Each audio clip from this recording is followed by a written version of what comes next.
यहाँ पे आने से पहले हम लोगों ने अनवर भाई घर पर वहाँ पर डिस्कस किया कि हाई कोर्ट के अंदर अगर हम पिटीशन फाइल करते हैं और घंटावारी एक्ट एक स्कीम है उसके अंदर सरकार ये देखती है कि अगर बिल्डिंग का लेआउट और बिल्डिंग का CRZ जोन के अंदर ना हो, फॉरेस्ट लैंड के ऊपर ना हो और रिजर्वेशन लैंड के ऊपर ना हो तो सरकार उसको परमिशन देती है।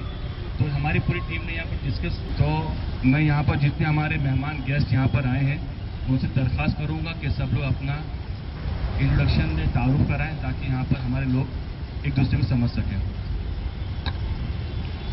नमस्कार, मेरा नाम सुभाष कदम है, मैं नवी मुंबई से हूँ। मैं शिवनारायण जी के साथ, इस्माइल भाई पाटली वाले के साथ काम करता हूँ। हमारा मकसद होता है कि जो विक्टिम होते हैं उनको राहत दिलाई जाए। अभी ये जो मुंब्रा में इलीगल बिल्डिंग के बारे में कुछ नोटिस आई है, तो इसमें ये बिल्डिंग्स को, ये घर को कैसे बचा सकते हैं, इसके बारे में हम काफ़ी सारा स्टडी किए हैं। और ये मीटिंग में जो आवाम अभी आई है उनसे कुछ सवाल जवाब करेंगे, तो और उसमें डिटेलिंग में जाके उनको कैसे बचा सकते हैं वो हम राहत देने का काम करेंगे इधर। तो मैं मेरा इतना ही परिचय दूंगा। मेरा नाम मेलविन फर्नांडिस है। मैं शिवनारायण जी पार्टी वाला साहब के साथ सोशल एक्टिविस्ट के तौर पे हम लोग काफ़ी लोगों का सम्मान दें और यहाँ काफ़ी नोटिस जो आए हुए हैं उसके हमने थोड़ी बात स्टडी करी है। हम लोग देखना चाहते हैं कि कहाँ तक हम लोग जो वायोलेशन दिखता है अगर हम लोग कोई रेगुलराइज करके इनको बचा सकते हैं, ताकि इतनी सारी बिल्डिंगों को जो नोटिस मिली है हम लोग किस तरह से गवर्नमेंट को GR के रूप पे या कोई भी कोर्ट के थ्रू हम लोग कुछ करा सकते हैं। तो पहला बचाने का जितना हो सके हम लोग बचा लेंगे और यही हमारा मकसद है, इसके लिए यहाँ पर हम आए थे। मेरा नाम इस्माइल पाटली वाला है। सलाम अलैकुम। मैं मीरा रोड में रहता हूँ। मेरा छोटा सा परिचय ये है कि मेरी अपनी कोई पॉलिटिकल पार्टी नहीं है और मैं किसी पॉलिटिकल पार्टी का मेंबर नहीं हूँ। मेरी कोई तंजीम संस्था या NGO भी नहीं है और मैं किसी तंजीम संस्था या NGO का मेंबर भी नहीं हूँ। मैं इस देश का एक आम नागरिक हूँ, एक वोटर की हैसियत से काम करता हूँ और मैं इसलिए ऐसा करता हूँ क्योंकि हमारे संविधान ने जितना अधिकार आम आदमी को दिया है उतना अधिकार किसी मंत्री संतरी या MLA मिनिस्टर को नहीं दिया। इसलिए हम अकेले, तो बता दिया हमने कि हम अकेले हैं, हमारे आगे पीछे कोई नहीं, कोई संस्था नहीं है। लेकिन आम आदमी के जब पावर का हम इस्तेमाल करते हैं तो फिर सबको सोचना पड़ जाता है। इंशाअल्लाह आम आदमी की ताकत को यहाँ हम, अगर आप लोग सवाल करेंगे तो वो हम आपको बताने की कोशिश करेंगे कि आपका पावर क्या है। इस देश के अंदर संविधान ने, इस देश ने जो पावर दिया है वो आपको जितना पावर है उतना किसी मंत्री संतरी को नहीं है। बशर्ते ये है कि मुझे पता है इसलिए हम इसका इस्तेमाल कर पाते हैं, किसी को पता नहीं है इसलिए वो नहीं कर पाते हैं। मेरा नाम इस्माइल पाटली वाला है।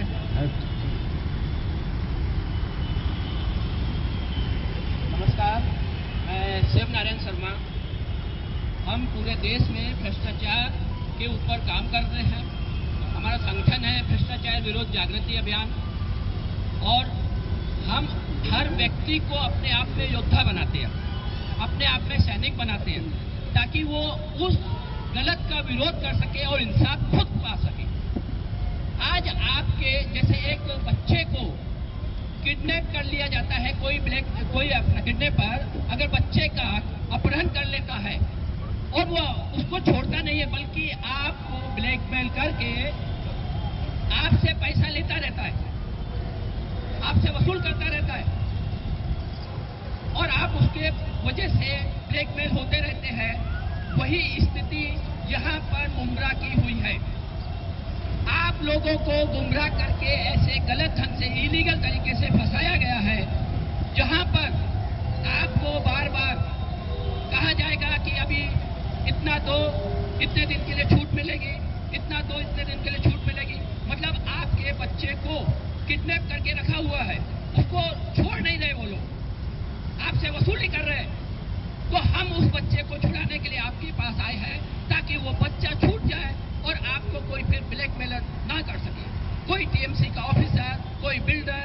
कोई भी माफिया, कोई भी वो आपको ब्लैकमेल करके आपसे वसूली करने की कोशिश ना कर सके, आपको गुलामी की जंजीरों में जकड़ने की कोशिश ना कर सके। इसके लिए हम लोग आपके पास आए हैं। धन्यवाद। अस्सलाम वालेकुम, मेरा नाम मुनाफ अब्दुल खान है। मैं इस्माइल बाटलीवाला सर के साथ में और शिवनारायण शर्मा सर के साथ में सोशल एक्टिविस्ट का काम करता हूं और इनके संगठन के साथ में जुड़ा हूं और आप लोगों के यहाँ पर आया हूं और मकसद ये है कि आप लोग की जो अपना परेशानी है उसको हम कैसे दूर करें, उस मकसद के लिए हम यहाँ पे आए हैं और इंशाल्लाह उसके ऊपर हम काम करेंगे। इतना ही कहना चाहता हूँ। अस्सलाम वालेकुम। मैं आमना सुल्तान और मैं सर के साथ जुड़ी हुई हूँ संगठन में, और जो सर काम करेगा उसका हम फुल सपोर्ट करते हैं। इतना ही कहना है। मैं सोनिका क्रांतिवीर हूँ, भ्रष्टाचार विरुद्ध जागृति अभियान से जुड़ी हुई हूँ। हमारा जो तरीका है वो सबसे ज़्यादा तो अवेयरनेस पे तो है ही, उसके अलावा जो भी लड़ाई है वो हम बताते हैं, आप लोगों को सिखाते हैं, आप लोगों के लिए काम करके देते हैं। यहाँ पे जो तकलीफ है, जैसे कि आप लोगों को खुद ही मालूम होगा कि जब आप कभी अस्पताल जाते हो, लेकिन अगर कभी किसी वार्ड बॉय का या डॉक्टर का रवैया खराब होता है तो मरीज की आधी जान तो वहीं चली जाती है। तो हमारा तरीका ये है कि आप लोगों को इस कदर अवेयर किया जाए, जागरूक किया जाए कि आप खुद अगर जब जागरूक हो जाएंगे तो आप आधी लड़ाई तो आप खुद ही जीत जाएंगे। इसीलिए जागरूकता जो है वो सबसे ज़्यादा ज़रूरी है और हमारा ध्यान उस पर सबसे ज़्यादा रहता है कि जब आपको कानून पता होगा, सारी जानकारी होगी तो आप खुद लड़ सकोगे। इसके अलावा जो भी हमारा दूसरा मानना, मुख्य मानना ये है कि हमें डायरेक्ट कोर्ट नहीं जाना है, क्योंकि अगर हम डायरेक्ट कोर्ट जाते हैं बिना कोई सबूत इकट्ठा किए तो हम अक्सर अपना बहुत सारा पैसा और बहुत सारा समय बर्बाद करते हैं। इसीलिए सबसे पहले ज़रूरी है सबूत इकट्ठा करना, पेपर वर्क करना और उसके बाद जो भी जिस तरीके से काम आगे बढ़ेगा उस तरीके से काम आगे किया जाएगा। लेकिन सबसे पहली ज़रूरत है जागरूकता की। वो अगर रहेगा, आप भी जागरूक होगे तो आप अपने पड़ोसी को भी जागरूक करोगे और फिर आप उस तरीके से आगे बढ़ते चले जाओगे।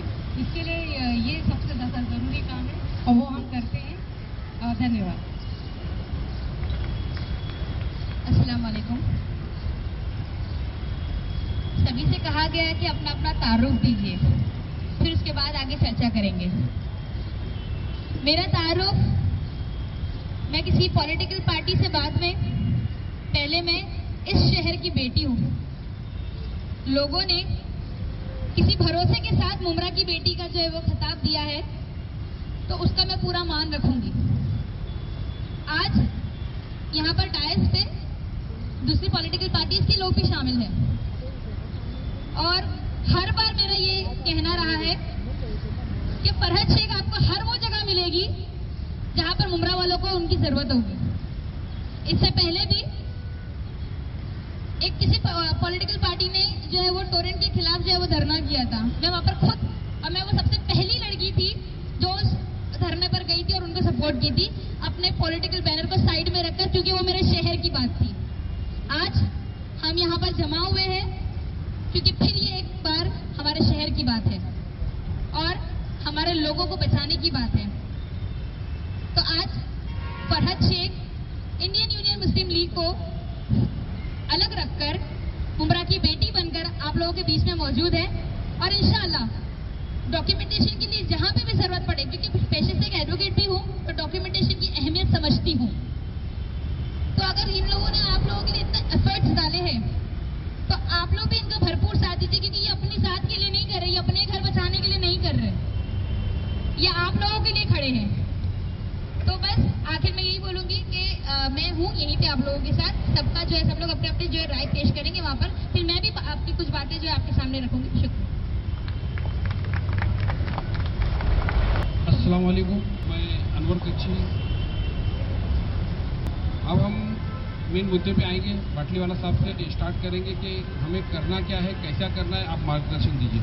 साथियों, पहले तो मैं अनवर कच्ची साहब को सलाम करता हूं और उन्हें मुबारकबाद देता हूं कि जो आप लोगों के सामने ये हमारे सारे साथियों को पेश किया उन्होंने,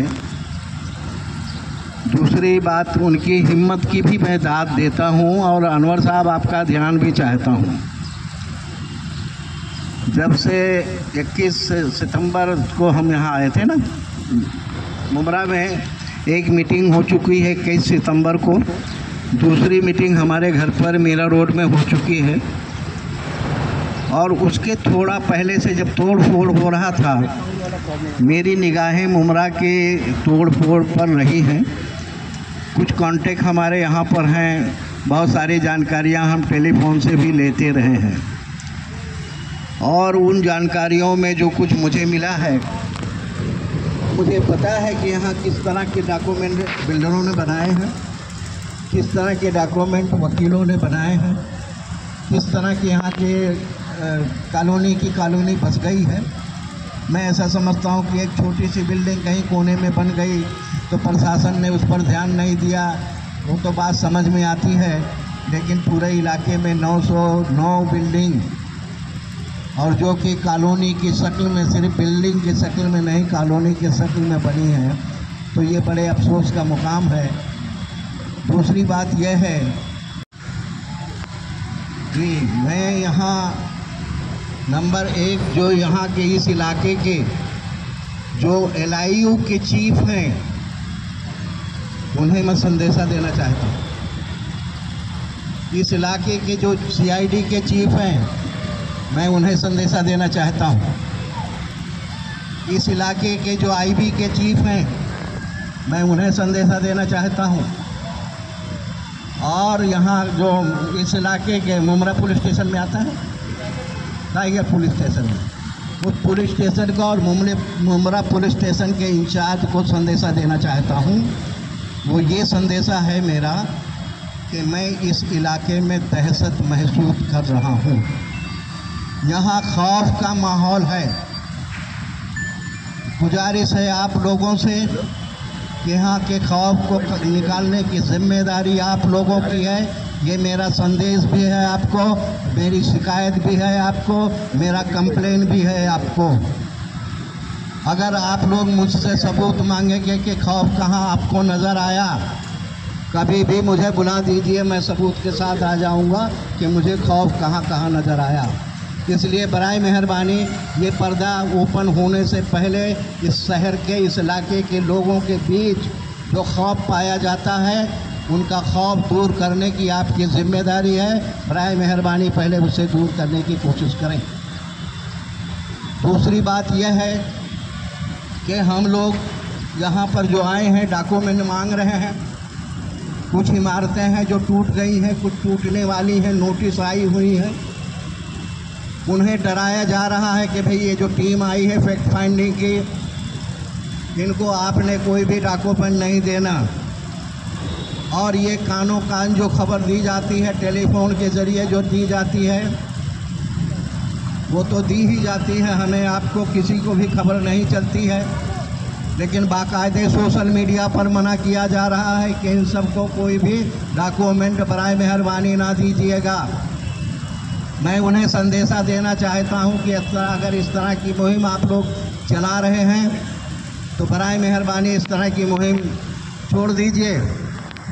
अब रही बात, लोगों को संदेशा देना चाहता हूं जिनका घर टूट गया है या टूटने की कागार पर है।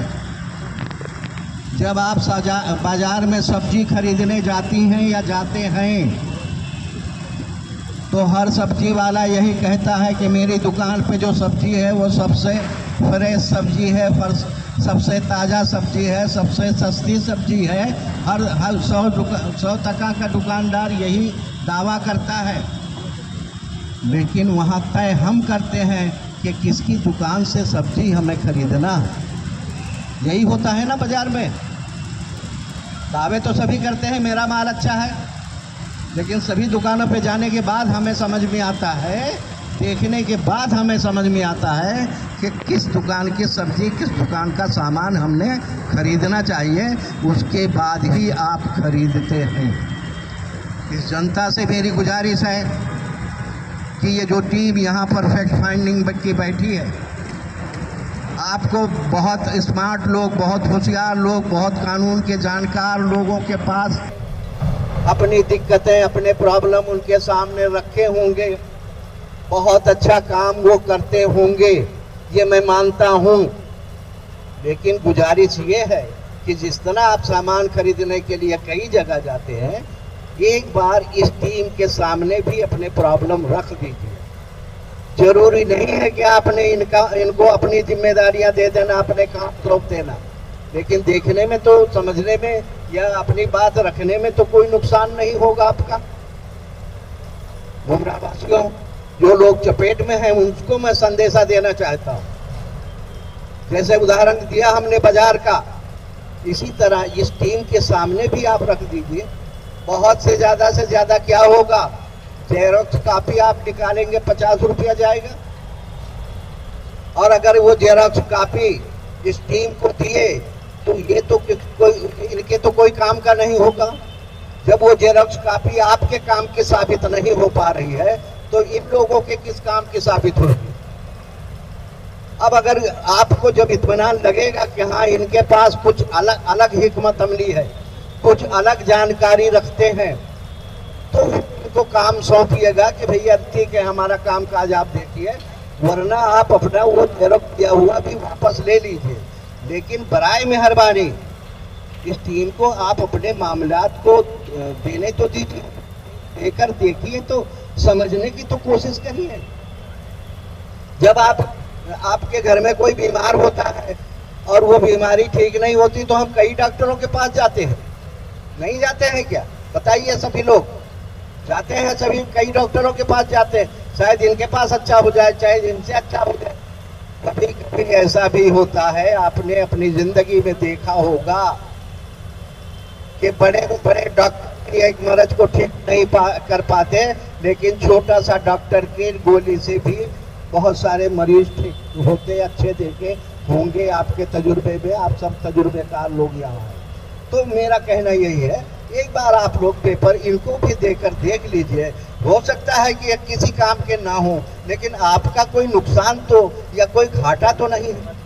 आपके 50 रुपए का वो जेरोक्स है, वो भी वापस ले लेना। दूसरी बात मैं मेरी भी बता देता हूँ, अभी हमारा एपिसोड एक चल रहा है दस्तावेजों का खुलासा। पूरे देश के दस्तावेजों का खुलासा हम लोग कर रहे हैं, गौर कर लीजिए, यूट्यूब पर चल रहा है वो। 2 दस्तावेज का मैं यहाँ पर जिक्र करने वाला हूँ, उसका एपिसोड सामने आ चुका है। नंबर 1, अगर आप प्राइवेट हॉस्पिटल में इलाज कराए हैं, प्राइवेट हॉस्पिटल के जरिए आपने कोई भी जांच पड़ताल किए हैं, खून का टेस्ट, एक्सरे, जो भी उनका होता है, MRI में क्या क्या होता है, आप इसे डॉक्यूमेंट नहीं मान रहे हैं। कोई भी देश का नागरिक उसे डॉक्यूमेंट नहीं मान रहा है। इस एपिसोड के देखने के बाद आपको यकीन हो जाएगा कि प्राइवेट हॉस्पिटल का डॉक्यूमेंट भी दस्तावेज है आपका। सरकारी अस्पताल का भी डॉक्यूमेंट जो है, इलाज कराया है आपने, वो भी दस्तावेज है आपका।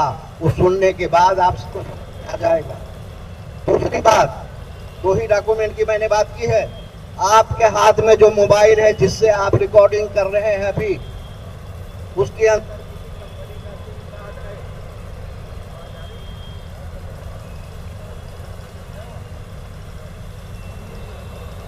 हेलो, ध्यान दीजिएगा, जो सबके हाथ में मोबाइल है और किसी न किसी कंपनी का सिम कार्ड आपके अंदर है, आपके मोबाइल के अंदर है, ये सिम कार्ड आपका दस्तावेज है। इसका एपिसोड आ चुका है, ये सुनिएगा। ये जो टीम यहाँ पर बैठी हुई है, वो ऐसी निराली टीम है। मैंने 2 उदाहरण दे दिए आपको, जो इस देश के अंदर जिसको डॉक्यूमेंट माना नहीं जाता, ये टीम उसे डॉक्यूमेंट की शक्ल में पेश कर रही है। ये सरकारी डॉक्यूमेंट है।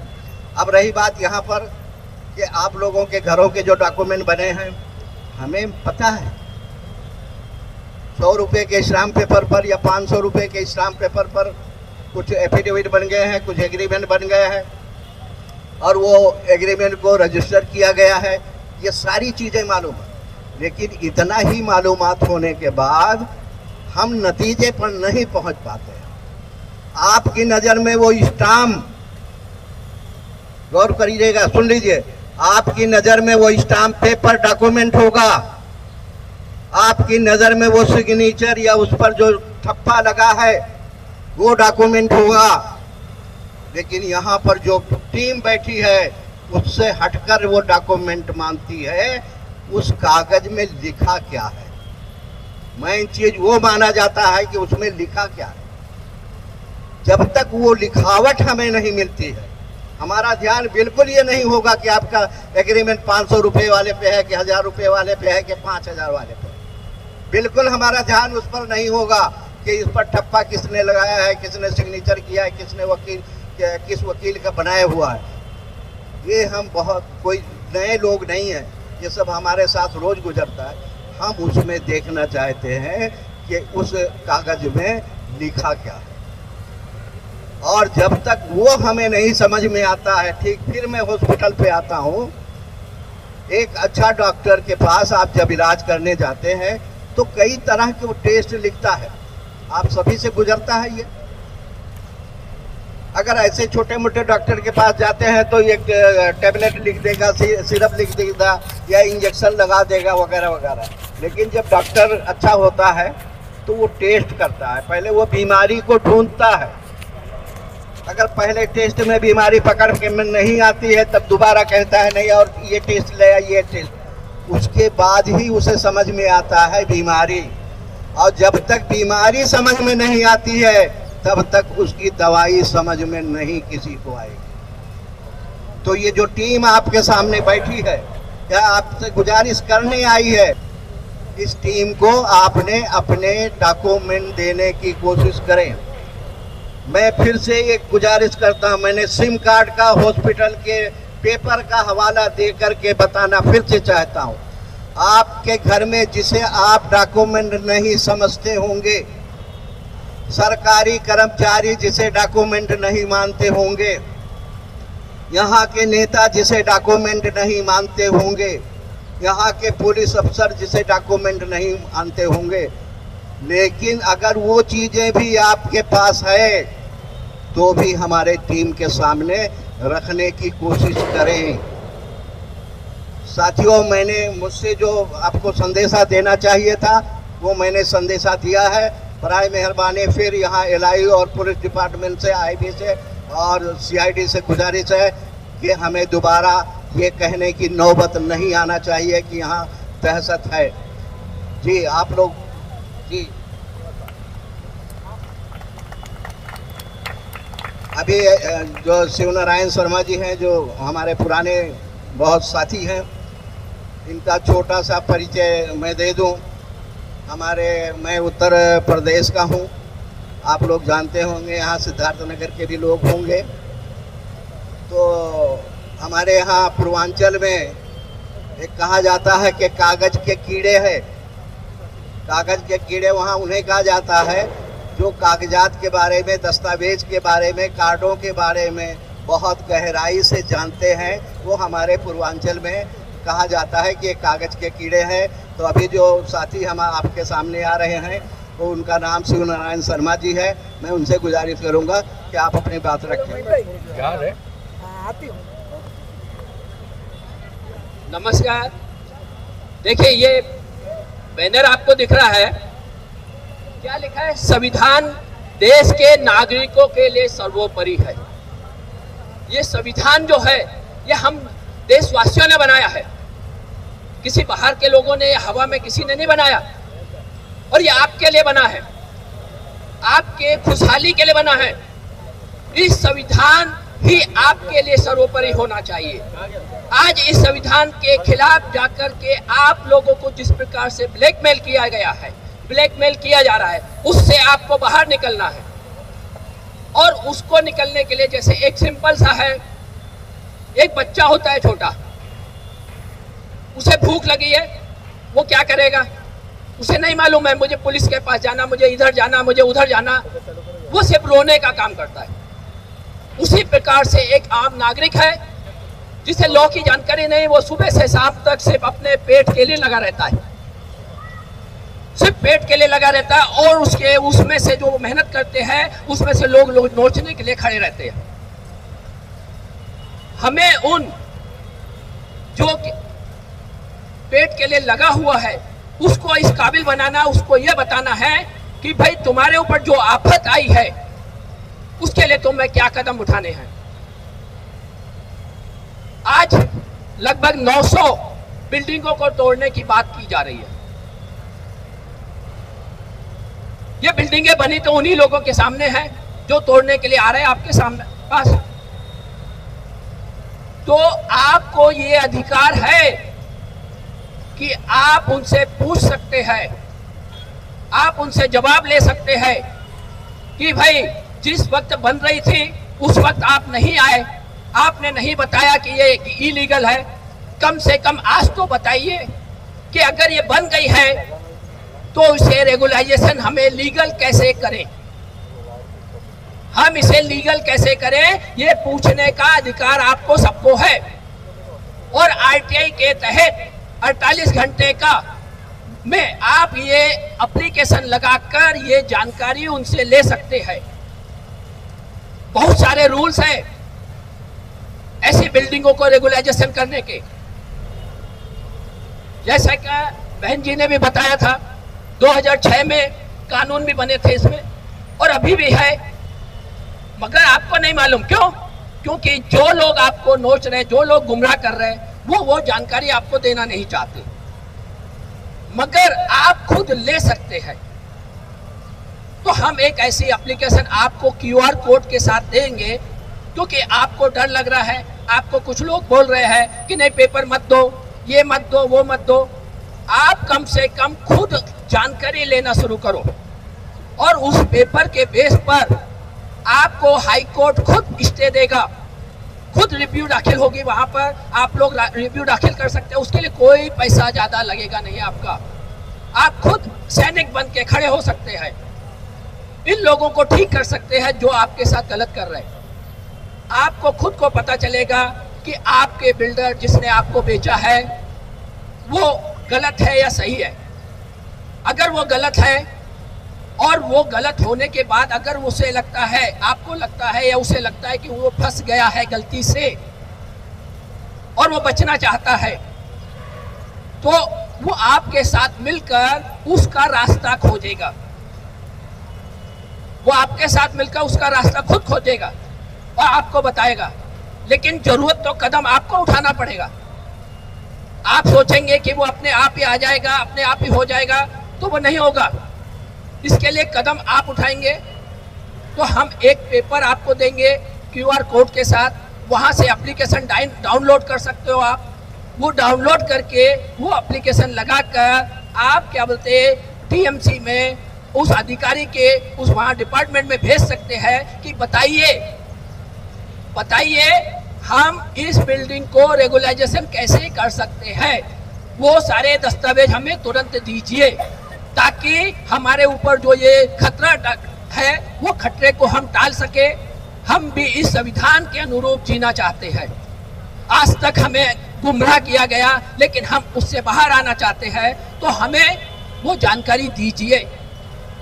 देखिए, आपका हर एक का अलग अलग जाएगा, ये पूरा TMC पूरा डिपार्टमेंट हिल जाएगा।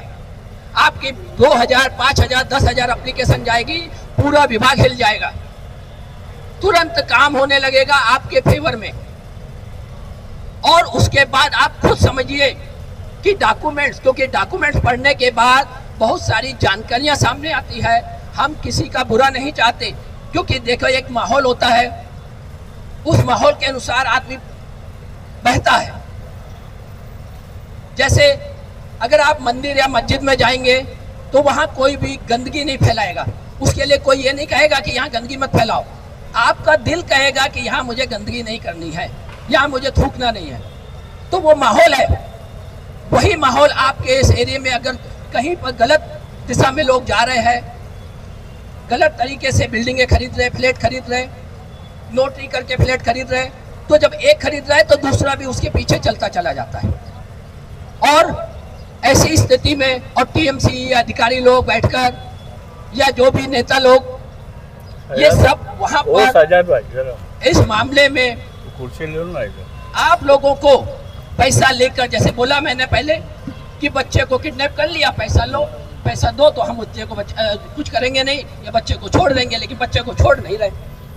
तो वही काम वो लोग करते चले आ रहे हैं। आपको इससे बाहर निकलने के लिए जब ये रास्ता इस्तेमाल करेंगे, ये बिल्डर, हम कहते भाई जो हो गया। हमें मालूम पड़ा यहाँ पर पान वाला, उसने भी बिल्डिंग बनाई, छोटे छोटे लोगों ने बिल्डिंगें बना दी, बिल्डर बन गए, उन्होंने बेची आपको। हुआ कैसे हुआ? ये सब एक माहौल बनता है, इंसान करता चला जाता है। मगर अब जो हो गया उससे बाहर निकलना है, उससे पूरा लीगलाइजेशन करना है। आपको सबसे पहले अपने दिल में तो एक शपथ लेनी पड़ेगी कि हमें इस संविधान के अनुरूप चलना है। मुमरा को हमें संविधान के अनुरूप बनाना है, लीगलाइजेशन करना है पूरा, किसी के साथ गलत ना हो। कोई अगर गलत कर रहा है तो उसे रोको कि ये चीज आपको आज नहीं तो कल मजबूर करेगी, गुलाम बनाएगी। तो यहाँ पर हमारा आप लोगों से एक ही निवेदन है, उन सभी से, उन राजनीतिक पार्टियों के प्रतिनिधियों से भी, कि आप लोग पार्टी के मत बनो, इस मुमरा के वासियों के लिए बनो, इस मुमरा को एक नया मुमरा बनाओ। मुमरा का नाम खराब हो रहा है, उसे बेहतर बनाओ, एक मिसाल बनो,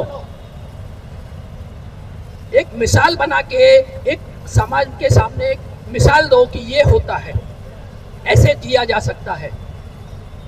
तो मेरी आप लोगों से विनती है, उन पार्टियों से भी आगे बढ़े, पार्टी से हटकर मुमरा के इन लोगों के लिए काम करें, सबको एकजुट करें, एप्लीकेशन लगाएं। पहला कदम हमें इन बिल्डिंगों को तोड़ने से बचाने का है। आप लोग, हम एप्लीकेशन कल अपलोड कर देंगे QR कोड के साथ। आप मस्जिदों में ये लगवा दिया जाएगा QR कोड के साथ एप्लीकेशन फॉर्मेट, उसमें आप स्कैन करेंगे अपने मोबाइल से, स्कैन करेंगे तो एक एप्लीकेशन आपके पास डाउनलोड होगी RTI की, उसमें आप अपना नाम लिखेंगे या जो भी चीज़ उसमें बोली गई है, एक सैंपल भी उसमें दिया जाएगा। आप वो एप्लीकेशन लगाएंगे TMC में, वहाँ से आपको जानकारी मिलेगी और वो एप्लीकेशन सही लगाई है नहीं लगाई, और अगर उसकी जानकारी आप लोग हमारे पास पहुँचाएंगे तो बहुत अच्छा रहेगा, जिससे हम उसको और ठीक कर सके। मतलब अगर आपने एप्लीकेशन दी है TMC में, चाहे पोस्ट से दी हो चाहे कैसे भी दी हो, उसकी स्कैन कॉपी आप हम लोगों के पास भेज सकते हैं या उसकी हार्ड कॉपी हमें पोस्ट कर सकते हैं इस टाइप से। तो उसका भी एड्रेस हम देंगे कि कहाँ पर, तो उसके लिए, क्योंकि यहाँ पर अगर राजनीतिक पार्टियों के द्वारा या उनके प्रतिनिधि को हम सामने रखते हुए उनके पास जमा करवाएंगे तो एक संदेश जाएगा कि वो पार्टी के लिए काम हो रहा है। इसलिए हम आए हैं बिना किसी स्वार्थ के आप लोगों के पास। हम लोग और इस्माइल बाटलीवाला जी इस बात को समझते हैं और उन्होंने पूरे देश में निस्वार्थ होकर काम किया है, आसाम के लोगों के लिए काम किया है, काफ़ी लोगों के लिए काम किया है उन्होंने।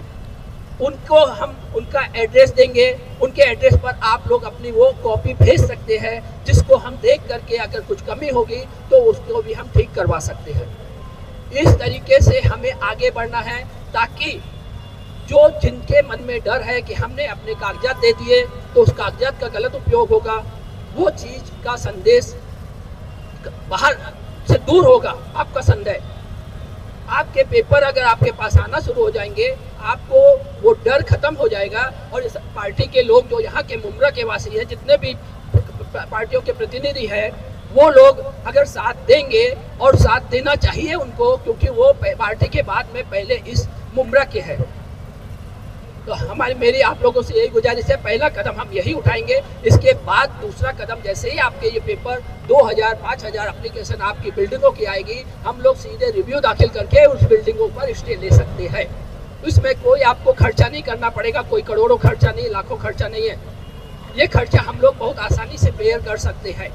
ठीक है, तो बस मैं इतना कहना चाहता हूँ। अच्छा साथियों, जैसे कि मुझे कोई प्रॉब्लम हो, मुझे कोई सताने वाला हो, ध्यान दीजिएगा जनाब, मुझे कोई सताने वाला हो, मेरे घर में कोई दिक्कत हो जाए और आप लोग मेरी मदद करना चाहें, ध्यान दीजिएगा, अगर हमारे घर में कोई दिक्कत हो जाए, हम किसी परेशानी में आ जाएं और आप लोग हमारी मदद करना चाहते हैं, इस्माइल साहब की हम मदद करना चाहते हैं, तो आप लोग मदद करने की इच्छा जरूर रख सकते हैं, इरादे रख सकते हैं, लेकिन जब तक हम या हमारे परिवार के लोग आपको सहयोग नहीं देंगे, तब तक आप लोग हमारी कोई भी मदद नहीं कर पाओगे। ये टीम भी उसी तरह आपके सामने आई है, आपके मदद के लिए आई है, लेकिन आपके सहयोग बगैर यहाँ पर बैठा हुआ कोई भी बंदा आपकी कोई मदद नहीं कर पाएगा, हम भी कोई मदद आपकी नहीं कर पाएंगे, क्योंकि इस देश की जो कानूनी व्यवस्था है वो ऐसी ही है। उदाहरण के तौर पर आप अदालत गए होंगे, कोर्ट गए होंगे, वहाँ सैकड़ों वकील होते हैं, हजारों वकील होते हैं, बड़े से बड़े वकील होते हैं, छोटे से छोटे वकील होते हैं, लेकिन जिस वकील को आप अधिकार देते हैं कि आपका मुकदमा वो लड़े, सिर्फ वही वकील लड़ पाता है, सारे वकील नहीं लड़ पाएंगे। तो गुजारिश है कि ये जो टीम बैठी है, इसके सामने आप लोगों ने आपकी तकलीफ बयान करना चाहिए, आपका अनुभव बयान करना चाहिए। अगर कोई डॉक्यूमेंट लाए होंगे तो उन्होंने डॉक्यूमेंट देना चाहिए। गुजारिश है कि सामने आप लोगों से गुजारिश है कि आप लोग अगर यहाँ आकर अपनी बात रखेंगे, ये टीम समझना चाहती है आप लोगों की तकलीफ को। जी आइए जी। देखिए, ये ओपन मंच है और इस्माइल बाटलीवाला साहब ने आज से 4 दिन पहले जो पेपर जमा करने उस मुहिम के खिलाफ है, उनको ओपन चैलेंज कहा था कि आप अपना वकील लेके आओ और हमसे बात करो। तो अगर कोई अपना वकील लेके आया है या कोई कुछ भी सवाल है किसी के भी पब्लिक के बीच में, तो बेझिझक आप बात कर सकते हैं। अस्सलाम वालेकुम। देखिए, ये जितने मेहमान हमारे पास यहाँ पर आए हैं ना, ये सब हम लोगों की मदद करने के लिए आए हैं। अब मदद कैसे होगी, इस्माइल सर, शर्मा जी और उनकी पूरी टीम ये आप लोगों से पूछ रही है कि आपके जहनों में या आपके मन में अगर कोई सवाल है कि इस्माइल साहब ये काम आप कैसे करोगे, कैसे बचाओगे, क्या डॉक्यूमेंट से ये इस डॉक्यूमेंट्स का आप क्या करोगे हमसे लेके, अगर किसी के जहन में कोई सवाल है तो प्लीज़ आप लोग सवाल करें ताकि वो लोग आपको जवाब दे सकें। आपके बिहाफ मैं एक सवाल करता हूँ, मेरे जहन में एक सवाल है ना इस्माइल सर, मैं एक सवाल करना चाहता हूँ इनके बिहाफ में। जैसे जब कोर्ट का ऑर्डर आ चुका है, ऑनरेबल हाई कोर्ट का, कि ये बिल्डिंग डेमोलिशन की जाए उसकी, तो उसके लिए कोई और रास्ता है कि हम कोर्ट के ऑर्डर को चैलेंज करके सुप्रीम कोर्ट में जावे, या सुप्रीम कोर्ट को अगर लगता है आपको कि ऐसा कि भाई ऐसी कोई स्कीम आएगी कि ये इन सब का घर बच जाएगा और इन सब की छत बच जाएगी, है ना, एक सवाल है ना ये ऐसा कि हाई कोर्ट के ऑर्डर के बाद भी कोई ऐसा है क्या? साथियों, एडवोकेट मुफ्ती अशरफ साहब ने एक सवाल किया है। अशरफ साहब, हाई कोर्ट का जो निर्णय आया है, हमने आपके यहाँ के लोगों से मांगने की कोशिश की है, हम उस निर्णय को पढ़ना चाहते हैं और पढ़ने के बाद हम उसमें से ढूंढेंगे कि क्या रास्ता हो सकता है, लेकिन किसी ने हमें दिया नहीं है। लेकिन जितना हमारे संविधान को समझ पाते हैं, हमारे कानून को, हमारी अदालतों को जितना हम समझ पाते हैं, वो ये हमने समझा है कि अगर आप कितना भी, आपका केस कितना भी मजबूत हो, कितना भी पेपर मजबूत हो, अगर आप पैरवी करने में कमजोर पड़े तो आपका मुकदमा आप हार जाएंगे। दूसरी तरफ हमने ये भी देखा है कि आपके डॉक्यूमेंट कमजोर भी हों, लेकिन अगर ढंग से पैरवी हो गई, कुछ उसके अंदर एंगल होते हैं लीगल, अगर वो उठाने में आप समझ पाए और जज साहिबान को समझा पाए तो मुकदमे आपके फेवर में भी आ सकते हैं। अब रही बात, वो जो जजमेंट है वो हमारे हाथ आया नहीं है, इसलिए हम उसे कह नहीं पा रहे हैं कि उसमें हम क्या कर सकते हैं। लेकिन इतना उम्मीद है कि ये जो टीम आपके सामने जो नजर आ रही है, इसको ध्यान से देख लीजिएगा और अदालत के उस फैसले के अंदर से भी आपके फलाह का, आपकी बेहतरी का कोई न कोई नुक्ता उसमें से ये ढूंढ निकालेंगे जो आपके लिए बहुत कारआमद होगा। अच्छा, इसको मैं एक मिनट पहले नहीं, इसका पूरा मैं पहले आपका दे दूं। एक मिनट, मैं इनका पूरा जवाब देता हूँ। हाँ, इन्होंने बोला अभी हाई कोर्ट से ऑर्डर आया है बिल्डिंग तोड़ने का। अब आपके पास रास्ता कहाँ है सुप्रीम कोर्ट जाने का। लेकिन आपको एक चीज मालूम होनी चाहिए, कोई भी बिल्डिंग बनी है अगर उसका बेस खत्म है, बेस जीरो है, तो क्या वो बिल्डिंग टिकेगी? गिर जाएगी वो बिल्डिंग। यहाँ पर हमने अभी जजमेंट नहीं पढ़ा है, हमें ऑर्डर नहीं मिला, लेकिन जो बताया गया उसके अनुसार 900 बिल्डिंग की ये इलीगल है, ऐसा कह के टीएमसी वालों ने वहां दिया है पेपर, और उसके बेस पर सारी बिल्डिंगों को तोड़ने का ऑर्डर दिया गया है। इलीगल कैसे है ये जानकारी आप लोगों के पास नहीं है, तो वो जानकारी आपको लेनी होगी। अगर वो जानकारी आपको 2 साल बाद, 4 साल बाद मिलती है और तब तक बिल्डिंग नहीं टूटी है। अस्सलाम वालेकुम सर, अस्सलाम वालेकुम। मुफ्ती साहब ने बोला था कि ओपन क्वेश्चन एंड आंसर कर सकते हैं, तो मेरा एक सवाल है जो मेरे दिल में आता है कि अगर 25 बिल्डिंगें जो डिमोलिश हुई हैं, जो टूट चुकी हैं ऑलरेडी, हर घर 10 लाख की कीमत तो रखता होगा और हर बिल्डिंग कम से कम 7 माले की थी, तो 70 लाख रुपए के हिसाब से एक बिल्डिंग की वैल्यू हो जाती है तकरीबन 5 करोड़। अगर हम उसको कैलकुलेट करें तो 25 बिल्डिंग का वैल्यू होता है 125 करोड़ रुपया, जो कि पब्लिक का है। ये किसी स्कैम की बात नहीं हो रही है, किसी तेलगी स्कैम या किसी नीरव मोदी स्कैम या किसी विजय माल्या स्कैम। ये पब्लिक का पैसा है, हम उमरा वालों का पैसा है। मैंने भी वहाँ पे गलती से 2 घर लिया, मेरी गलती हो गई, मैंने पैसा लगा दिया। किसी ने बोला भाई लगा दो, बहुत अच्छा रिजल्ट मिलेगा, उमरा है, कुछ नहीं होने वाला। मैंने लगा दिया पैसा, बहनों ने भी लगाया, मैंने किसी से गोल्ड लिया, कुछ लिया, क्रेडिट कार्ड स्वाइप किया और कर दिया। अब मुझे पता लगा भाई मेरी बिल्डिंग टूट चुकी है, मैं 2 महीने बाहर था, आके देखा तो भाई वहाँ पे मिनी गाजा बना हुआ है। मेरे को समझ भी नहीं आया ये क्या हुआ। तो अब मेरा सवाल जज आपसे ये है इस्माइल साहब कि मैं अपने पैसे रिकवर कैसे करूं, या फिर मैं क्या करूं उस केस में जो मेरे जैसे लोगों का 125 करोड़ रुपए का जो स्कैम हुआ है, ये पैसा हवा में चला गया, कहाँ चला गया, किसके पास है ये अमाउंट, और हम इसके लिए क्या करें? अब हमारे को कुछ समझ में नहीं आ रहा है। आगे जो होने वाला है उसका पता नहीं, जो बाकी 100 बिल्डिंगों के ऊपर जो नोटिस लगा है उसका हमें पता नहीं, लेकिन जो हमारी बिल्डिंग टूटी है, जो ऑलरेडी टूट चुकी है, जो कि हवा में बदल गई है, उसको हम किसके पास जाए? बिल्डर के पास जाए, ऑफिसर के पास जाए, अधिकारी के पास जाए? क्योंकि हमारी कोई सुन नहीं रहा है। हम सिर्फ खड़े हैं, चिल्ला रहे हैं कि भाई पैसा गया, पैसा गया, पैसा गया। कोई मीडिया कवर करने नहीं आती है, कोई पॉलिटिकल पार्टी एज सच नहीं आ रही है कि भाई हम खड़े हैं, क्योंकि वोट लेने बराबर आ जाते हैं। जब वोट का टाइम होता है सब आ जाते हैं, हम वोट भी देते हैं। मैं किसी का नाम नहीं ले रहा हूँ, मैं एक पर्सनल अपने पॉइंट ऑफ व्यू को बता रहा हूँ, मैं एक सिटीजन हूँ। तो अब मैं क्या करूँ कि वो मेरा पैसा मुझे मिले? कुछ ऐसा कुछ नहीं मिलता, आधा मिले, या मैं किसी के आगे मेरी बात ही सुनी जाए, कहीं कोई सुन ले कि हाँ भाई तुम्हारा पैसा गया था, हम एक्नॉलेज करते हैं। हमारी एक्नॉलेजमेंट भी नहीं है, कहीं कोई सुनने को ही तैयार नहीं है। हाँ भाई हो गया, टूट गया, हो गया, हमने गलती नहीं करी, हमने पैसा दिया, ठीक है, हो गया, अब क्या करें, हम कहाँ जाए?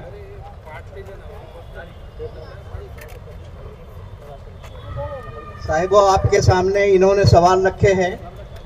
हमारी जो टेक्निकल और लीगल टीम उनका सवाल का जवाब देगी, लेकिन उनके सवाल के पहले तारिक साहब, आपके सवाल का जवाब शुरू हो रहा है, आपका ध्यान भी हम चाहते हैं।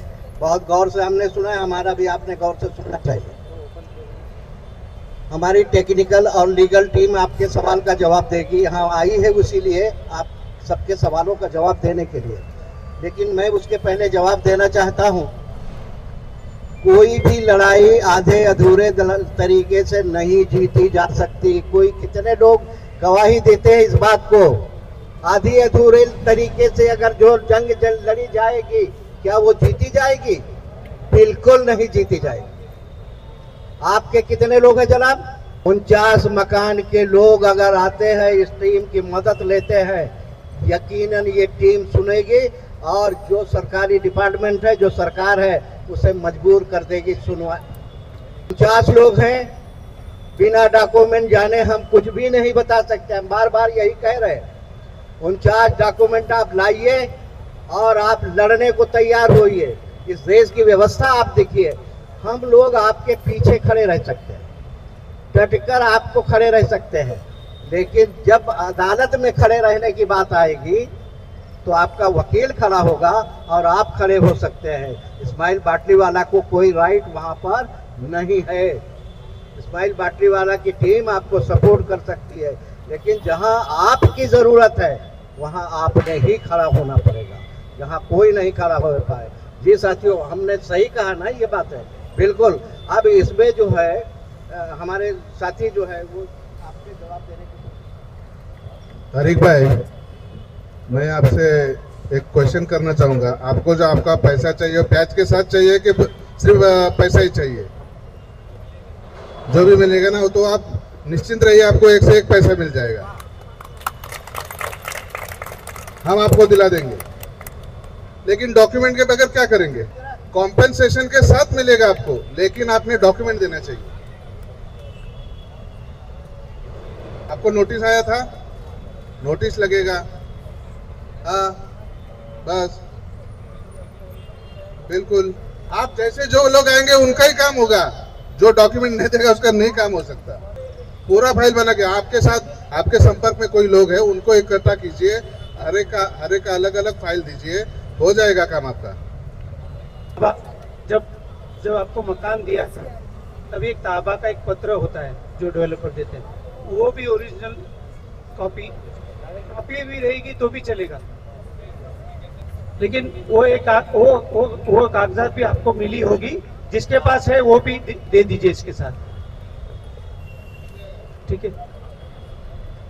सभी जो कागजात भी बताए, इसके अलावा ये कागजात भी है, सबकी चाहिए।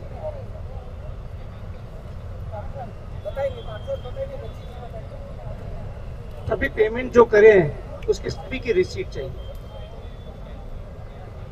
नहीं, कैश का तो एग्रीमेंट में तो केवल चेक का आता है, कैश का नहीं आता। आपके 49 है तो 49 एग्रीमेंट्स जो होते हैं वो सबके कागजात एक एक फाइल बना के। जैसा कि आपने कहा कि खाली चेक का एग्रीमेंट में ये मुमरा है, यहाँ पे सब एक होता है। यहाँ क्या मेरे ख्याल से कैश का भी होगा, जितने अमाउंट आपने दिया है उतना एग्रीमेंट के ऊपर लिखा हुआ रहता है। तो यहाँ पे जीपे भी चलता है, कैश भी चलता है और हवाला भी चलता है, तो ये मुमरा है। तो मेरे ख्याल से जो एग्रीमेंट के ऊपर जो वैल्यू होती है, जितना ये पैसा पे करते हैं और जिस स्टेप पे देते हैं, अभी 25%, 50% वो पूरा लिखा रहता है कैश का और चेक का। और चेक से मेरे ख्याल से कम बिल्डर है जो लेते हैं। मेरी बिल्डिंग के बिल्डर ने भी ये बोला है कि कुछ नहीं होगा, तुम लोग क्या पैनिक हो रहे हो, क्योंकि एक बिल्डिंग हमारी टूट चुकी है और एक बिल्डिंग इसमें मेरी सास के 2 घर है वो अभी बाकी है, तुलिप अपार्टमेंट दोस्ती के सामने। वहां पे ये बोला जा रहा है कि यार ये तो कुछ भी नहीं होगा, कुछ नहीं होने वाला है, सब कार्रवाई रुक गई है। लेकिन अचानक अभी परसों फिर आके वो खड़े हो गए। तो अब हम उन बिल्डरों को क्या जवाब दें, क्योंकि वो फिर वो थोड़ा सा गुंडागर्दी में भी चले जाते हैं, फिर हमको हमारी ये रहता है कि पकड़ के कुछ बोले ना। साहब, आपके सवालों का जवाब दिया जा चुका है, लेकिन अभी फिर आप कह रहे हैं वो ये कैसे। देखिए, यहाँ एक टीम नहीं आई है, उस टीम की भी आप लोगों के बीच अगर बिल्डरों की इस तरह की बदमाशी होगी तो एक और टीम है जो सीए की टीम है, ये सुन लीजिए। नंबर 1 में लेन देन किया है उसने या नंबर 2 में लेन देन किया है? चेक से किया है, ड्राफ्ट से किया है या ऑनलाइन पेमेंट लिया है या कैश लिया है? जब सीए की टीम हमारी आएगी ना तब सब नंगे हो जाएंगे। आप बेफिक्र रहिए, आप डॉक्यूमेंट जमा करिए और जितनी तरह के डॉक्यूमेंट जिसे आप डॉक्यूमेंट नहीं समझ रहे, यहाँ तक कि आपके सिम कार्ड के रिकॉर्ड यानी टेलीफोन के रिकॉर्ड, ये सब भी जमा करके फाइल दीजिए। जी साथियों, अस्सलाम वालेकुम वरहमतुल्लाहि वबरकातुहू। देखिए, मुझसे कई माशाल्लाह जानकार और तजुर्बेकार लोग यहाँ पर बैठे हैं और इस बीच में भी मुझे बोलने का मौका दिया, आप लोगों का बहुत बहुत शुक्रिया। दूसरी बात, मैं इस शहर की बेटी हूँ, तो मेरा फर्ज बनता है मेरे लोगों के साथ खड़े रहना। मुझे जो बात समझ में आ रही है मैं वो आप तक रखना चाहती हूँ, बस और कुछ नहीं। क्योंकि किसी भी चीज को या किसी भी केस को हम लीगल वे में लड़ सकते हैं, और मैं हमेशा इस तरीके में यकीन रखती हूँ। जब अनवर भाई ने मुझसे ये डिस्कशन किया तो मैंने कहा कि हाँ, हम कोर्ट में जा सकते हैं, और इसी के लिए ही खास मैं यहाँ पर आई थी। लेकिन लोगों को लग रहा होगा या कोई ऐसा रूमर फैला रहा होगा कि अब बंद हो गया, अब तो कोई नहीं आ रहा है, अब शायद कार्रवाई नहीं होगी, लेकिन ये गलतफहमी है। कोर्ट का ऑर्डर आया है, नवरात्रि के चलते, अब दिवाली के चलते फोर्सेस यहाँ वहाँ यूज हो रही है, इसीलिए फिलहाल ये कार्रवाई रुकी हुई है। आप समझिए कि आपको अल्लाह ने एक मौका दिया है कि आप लोगों के सामने कोई एक अपॉर्चुनिटी लेके आकर खड़ा है, उसको आप ग्रैब करो, आप उसको लो। अरे कितने तीर छोड़ोगे, एक तो निशाने पे लगेगा। कई जगह पे कोशिश करो, अरे एक तो काम आएगा। लेकिन ये जो कोर्ट का रास्ता है, इस पे आप भरोसा कर सकते हो। अनवर भाई, आपके इस ख्याल के साथ और आपकी इस मेहनत जो इसके पीछे लगी है, मैं इसके साथ हमेशा हूं और रहूंगी, और डॉक्यूमेंटेशन के मामले में भी मैं रहूंगी इंशाल्लाह। क्योंकि मुझे जहां तक जो चीज समझ में आई कि अगर, क्योंकि ऐसे कई एक्ट है, एक सुप्रीम कोर्ट के इनके जो एडवोकेट है उनसे भी इनका डिस्कशन चल रहा था। उन्होंने कहा कि भाई कोई एक जीआर निकाल के बताओ या कुछ ऐसा एक ऑर्डर कॉपी दो जिससे हम इन लोगों को भी हम सेव कर सकते हैं। तो अभी आप लोगों से मिलने से पहले हमारा एक डिस्कशन चल रहा था ऊपर बैठ के, तब मैंने हमारी टीम, ये जो टीम बैठी है, इनके सामने एक सजेशन रखा, जिस सजेशन में मैंने बताया कि कहीं दूर मत जाओ, बस यहीं से कुछ किलोमीटर आगे उल्लासनगर, सब जानते हैं उल्लासनगर, सब जानते हैं उल्लासनगर, सन 2006 में वहां पर हर स्ट्रक्चर जब वो इलीगल था, वहां पर उस वक्त असेंबली चल भी नहीं रही थी, लेकिन फिर भी एक ऑर्डिनेंस पास किया गया, क्योंकि वहां पर कई लाख स्ट्रक्चर तोड़ने का ऑर्डर आया था। उसको सेव करने के लिए उस वक्त वहां पर एक ऑर्डिनेंस पास किया गया, the regularization of unauthorized structure in the city of Ulhasnagar 2006। तो क्या ये चीज मुमरा में नहीं हो सकती? हो सकती है, बिल्कुल हो सकती है। उसके लिए हमें क्या करना होगा? हमें ये करना है कि अनवर गच्ची साहब जो मेरे बड़े भाई हैं, जो मुमरा शहर के लिए खड़े हैं, और मैं उनके साथ, कोई आपको अगर कहे एक बिल्डिंग बना रहा हूं, ये बिल्डिंग है, आपको ये घर दे रहा हूं, आप कल से आके रहना शुरू करो, आके रह लोगे? नहीं ना, डॉक्यूमेंटेशन लगेगा ना, एग्रीमेंट करोगे, सेल एग्रीमेंट होगा, चीजें बढ़ेगी, आगे डॉक्यूमेंटेशन पे हम डिपेंड रहते, उसके बाद ये मेरा होगा। तो बिना डॉक्यूमेंटेशन के हम कैसे लड़ाई करेंगे, आप बताइए? सब साथ है आप लोग? क्या कोशिश करेंगे कि आपके आसपास वाले, आपके आस पड़ोस वाले, उनको भी आप लेकर आइए, उनको बोलिए डॉक्यूमेंटेशन देने में क्या ही बुराई है आपकी। और ये जो एक्ट के बारे में मैंने अभी आप लोगों को बताया है, इसके बारे में इस जीआर का रेफरेंस देख के हम आगे इस बारे में बात कर सकते हैं, कोर्ट में हम एक एप्लीकेशन डाल सकते हैं इस चीज को लेकर। तो हम इंशाल्लाह लीगल लड़ाई पूरी तरीके से लड़ेंगे। एक बार सिर्फ भरोसा करके देखिए, इंशाल्लाह घर भी बचेंगे, आप लोग खुशी खुशी रहोगे भी, और इंशाल्लाह हम आपको फिर आके इंशाल्लाह किसी दिन आपके घर पे आके चाय कॉफी पियेंगे। ठीक है, कहानी बताऊंगा। 1 महीना पहला बाटलीवाला साहब आए थे, फर्स्ट टाइम आए थे, दोपहर का टाइम हो गया था, मेरे ख्याल से 3-4 बज गए थे। तो मैंने ये सोचा कि मेहमान नवाजी के अंदर मैं इनको अच्छे होटल में खाना खिलाऊं। तो इसमें से ऐसा हो गया कि कुछ लोग वेज थे, तो बोले हम सब वेज ही खाएंगे। तो मैं इनको सिलपाटा में होटल पे लेके गया, तो बाटलीवाला साहब मेरे पे गुस्सा हो गए, बोले अनवर भाई ये अगर ये करेंगे, अगर ऐसे होटलों में हमको खाना खिलाएंगे तो हम वापस नहीं आएंगे। तो और ये प्रोग्राम जो है मैं हॉल में करने वाला था, नूरबाग हॉल के अंदर।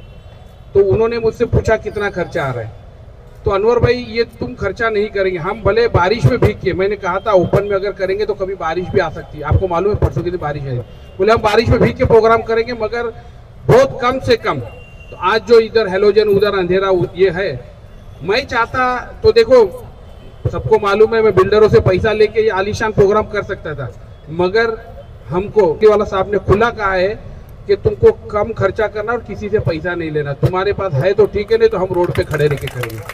तो जो तकलीफ आपको हो रही है उसके लिए मैं माजरत चाहता हूँ, बस यही आपको बताना था। आपने जो आप लोगों सामने बात रखी बिल्कुल सच्ची है। अनवर साहब, इसे आप छोटा प्रोग्राम मत समझिए। अनवर साहब, ये छोटा प्रोग्राम मत समझिए, ये हमारे लिए बहुत निराला, बहुत अच्छा प्रोग्राम है। जहाँ पैसे का दिखावा होता है, जहाँ पैसे के ये लाइटिंग और शोबाजी होती है, कहीं ना कहीं उसके पीछे कोई 2 नंबरी होता है। यहाँ 2 नंबर का पैसा नहीं लगा है। 100 कुर्सियाँ हैं, लाइट तो वैसे भी आ गई हैं, एक इसका पैसा है, माइक का पैसा है। ये आप लोगों ने समझना चाहिए। बेहतर प्रोग्राम, सफल प्रोग्राम आपका ये है जहाँ भीड़ तंत्र जुटाने के लिए पैसे का भरमार दिखावा किया जाता होगा, उसके पीछे कोई न कोई ताकत होगी, किसी न किसी का स्वार्थ होगा। बराए मेहरबानी वैसे प्रोग्रामों से बचने की कोशिश करिए।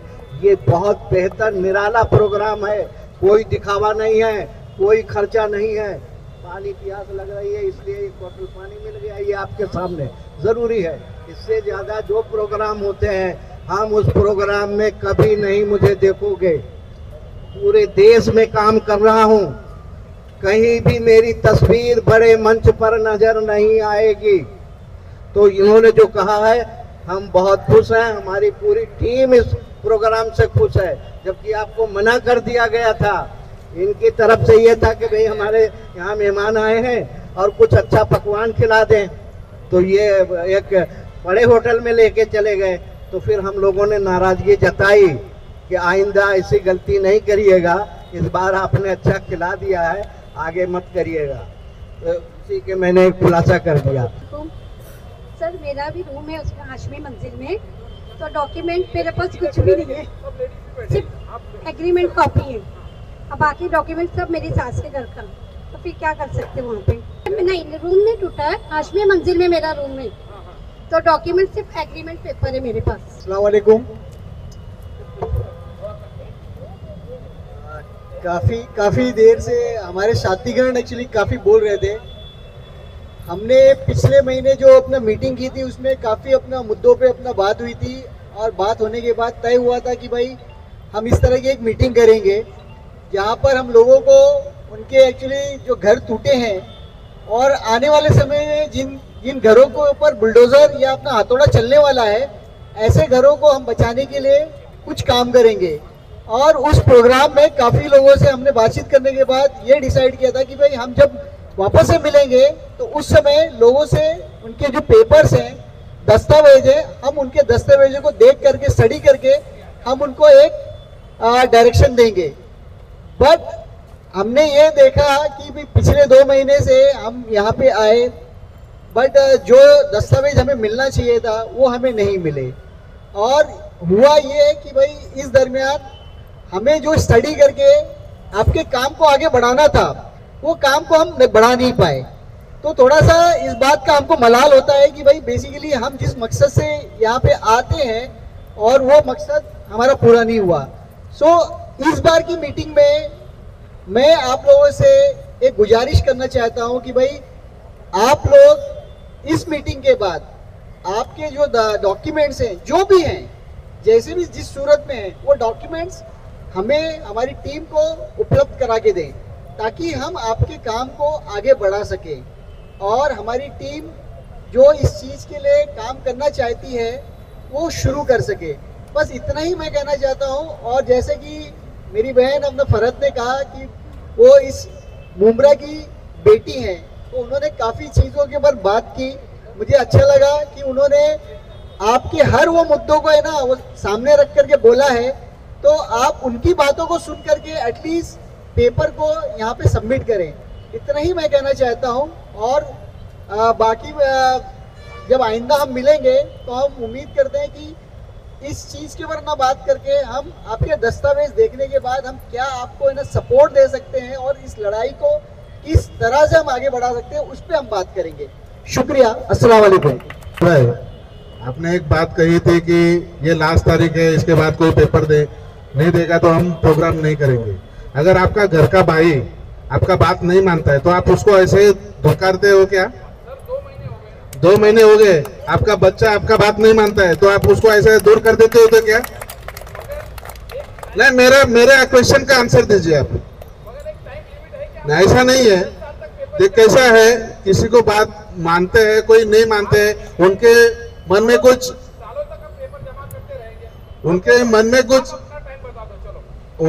कुछ डर है, वहम है, वो निकलने को थोड़ा टाइम दीजिए।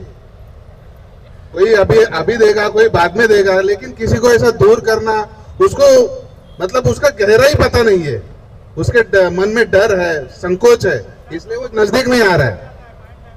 तो इसीलिए तो आप बुरा मत मानिए, मैं आपको टारगेट कर रहा हूँ बट ये बात ध्यान में रखिए कि सबको लग रहा है, लेकिन कुछ उनके मन में डर है, इसलिए वो नजदीक नहीं आ रहे, ये मुझे ऐसा लगता है। देखिए, एक तारिक साहब ने यहाँ पर अपनी बात बहुत बुलंद तरीके से रखी है और बुलंद तरीके से उन्होंने आवाज़ उठाई है और सवाल किए हैं। उनके सवालों के हम लोगों ने जवाब देने की कोशिश की है और उन्होंने वादा किया है कि फाइल जमा करेंगे, सबके डॉक्यूमेंट जमा करेंगे और उसके बाद हम लोगों से मिलेंगे। हजरत, हम लोगों का नंबर आपको बाद में दे देते हैं, एड्रेस भी दे देते हैं। दूसरा फिर उससे सवाल है, तारिक साहब की तरह मैं पूछता हूँ और भी लोग आना चाहिए।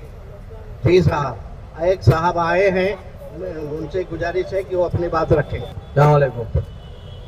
मेरी बिल्डिंग जो है 2000 सिकंदर आलम खान मंजिल नाम है बिल्डिंग का। 2020 में टैक्स लगा हुआ उसका। 2020 में 10/4/2020 को उसको टैक्स लग चुका है। सारे डॉक्यूमेंट हमारे ओके हैं। पानी की बिल हमारी 2021 की है और हमारे पास नोटिस वगैरह कुछ नहीं आया है। तो मैं ये जानना चाहता हूँ, जैसे लोगों ने अफवाह फैलाया है कि एक तरफ से सारी बिल्डिंगों को तोड़ दिया जाएगा, तो हमारे तो डॉक्यूमेंट अल्हम्दुलिल्लाह पूरे हैं। हम लोग हर साल टैक्स भरते हैं, सब कुछ क्लियर रखते हैं। तो ये बिल्डिंग का भी है और मैं डॉक्यूमेंट पूरा, मैं उसका चेयरमैन हूँ बिल्डिंग का। मैं पूरे डॉक्यूमेंट जो है अपने कलेक्ट करके रखा हूँ। तो पब्लिक जो है ना थोड़ा कंफ्यूज है 2 रास्ते पे। पब्लिक आपके साथ में है, आपका सपोर्ट पूरा कर रही है। भाई आप वो लोग जो चल रहे हैं वो भी उसी रास्ते पे चल रहे हैं, आप भी उसी रास्ते पे। और पब्लिक का मकसद ये है कि भाई किसकी छत बचना है। हर आदमी उसी मकसद से आपके पीछे आया या उन्होंने बुलाया, रात को 12 बजे बुलाया, 2 बजे बुलाया, तो उनके पास भी गई।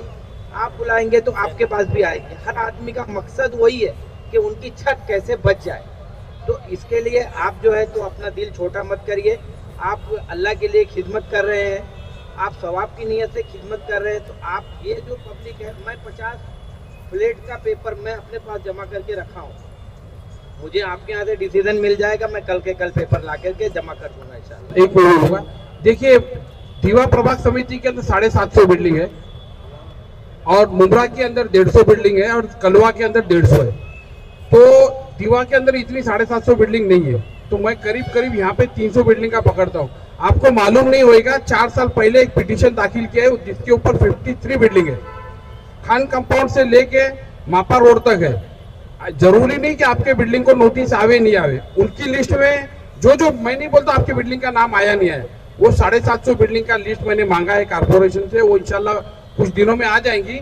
मगर इनके दिमाग में एक बैठा है, कारपोरेशन के दिमाग में, अनलीगल यानी अनलीगल। तुम्हारे पास अगर टैक्स पावती है तो उसके ऊपर लिखा है अनवरोधित बांधकाम, बराबर, लीगल नहीं लिखा है।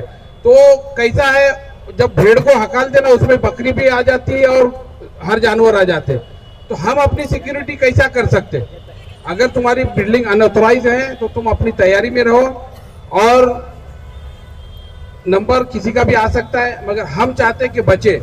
और मैं देखिए पहले से बोल रहा हूँ, 1 डे से बोल रहा हूँ, मैं कोई मोर्चे में नहीं जा रहा हूँ, मगर आज इस मंच से बोल रहा हूँ मैं। ये टीम तो पूरी बंबई से, मीरा रोड से, वेस्टर्न लाइन से, सब बाजू से आए हैं। इनको एक दर्द है। और ऐसा नहीं है कि इसके अंदर सिर्फ मुस्लिम है, इसके अंदर हमारे जैन भाई भी है, हिंदू भाई भी है, सभी है।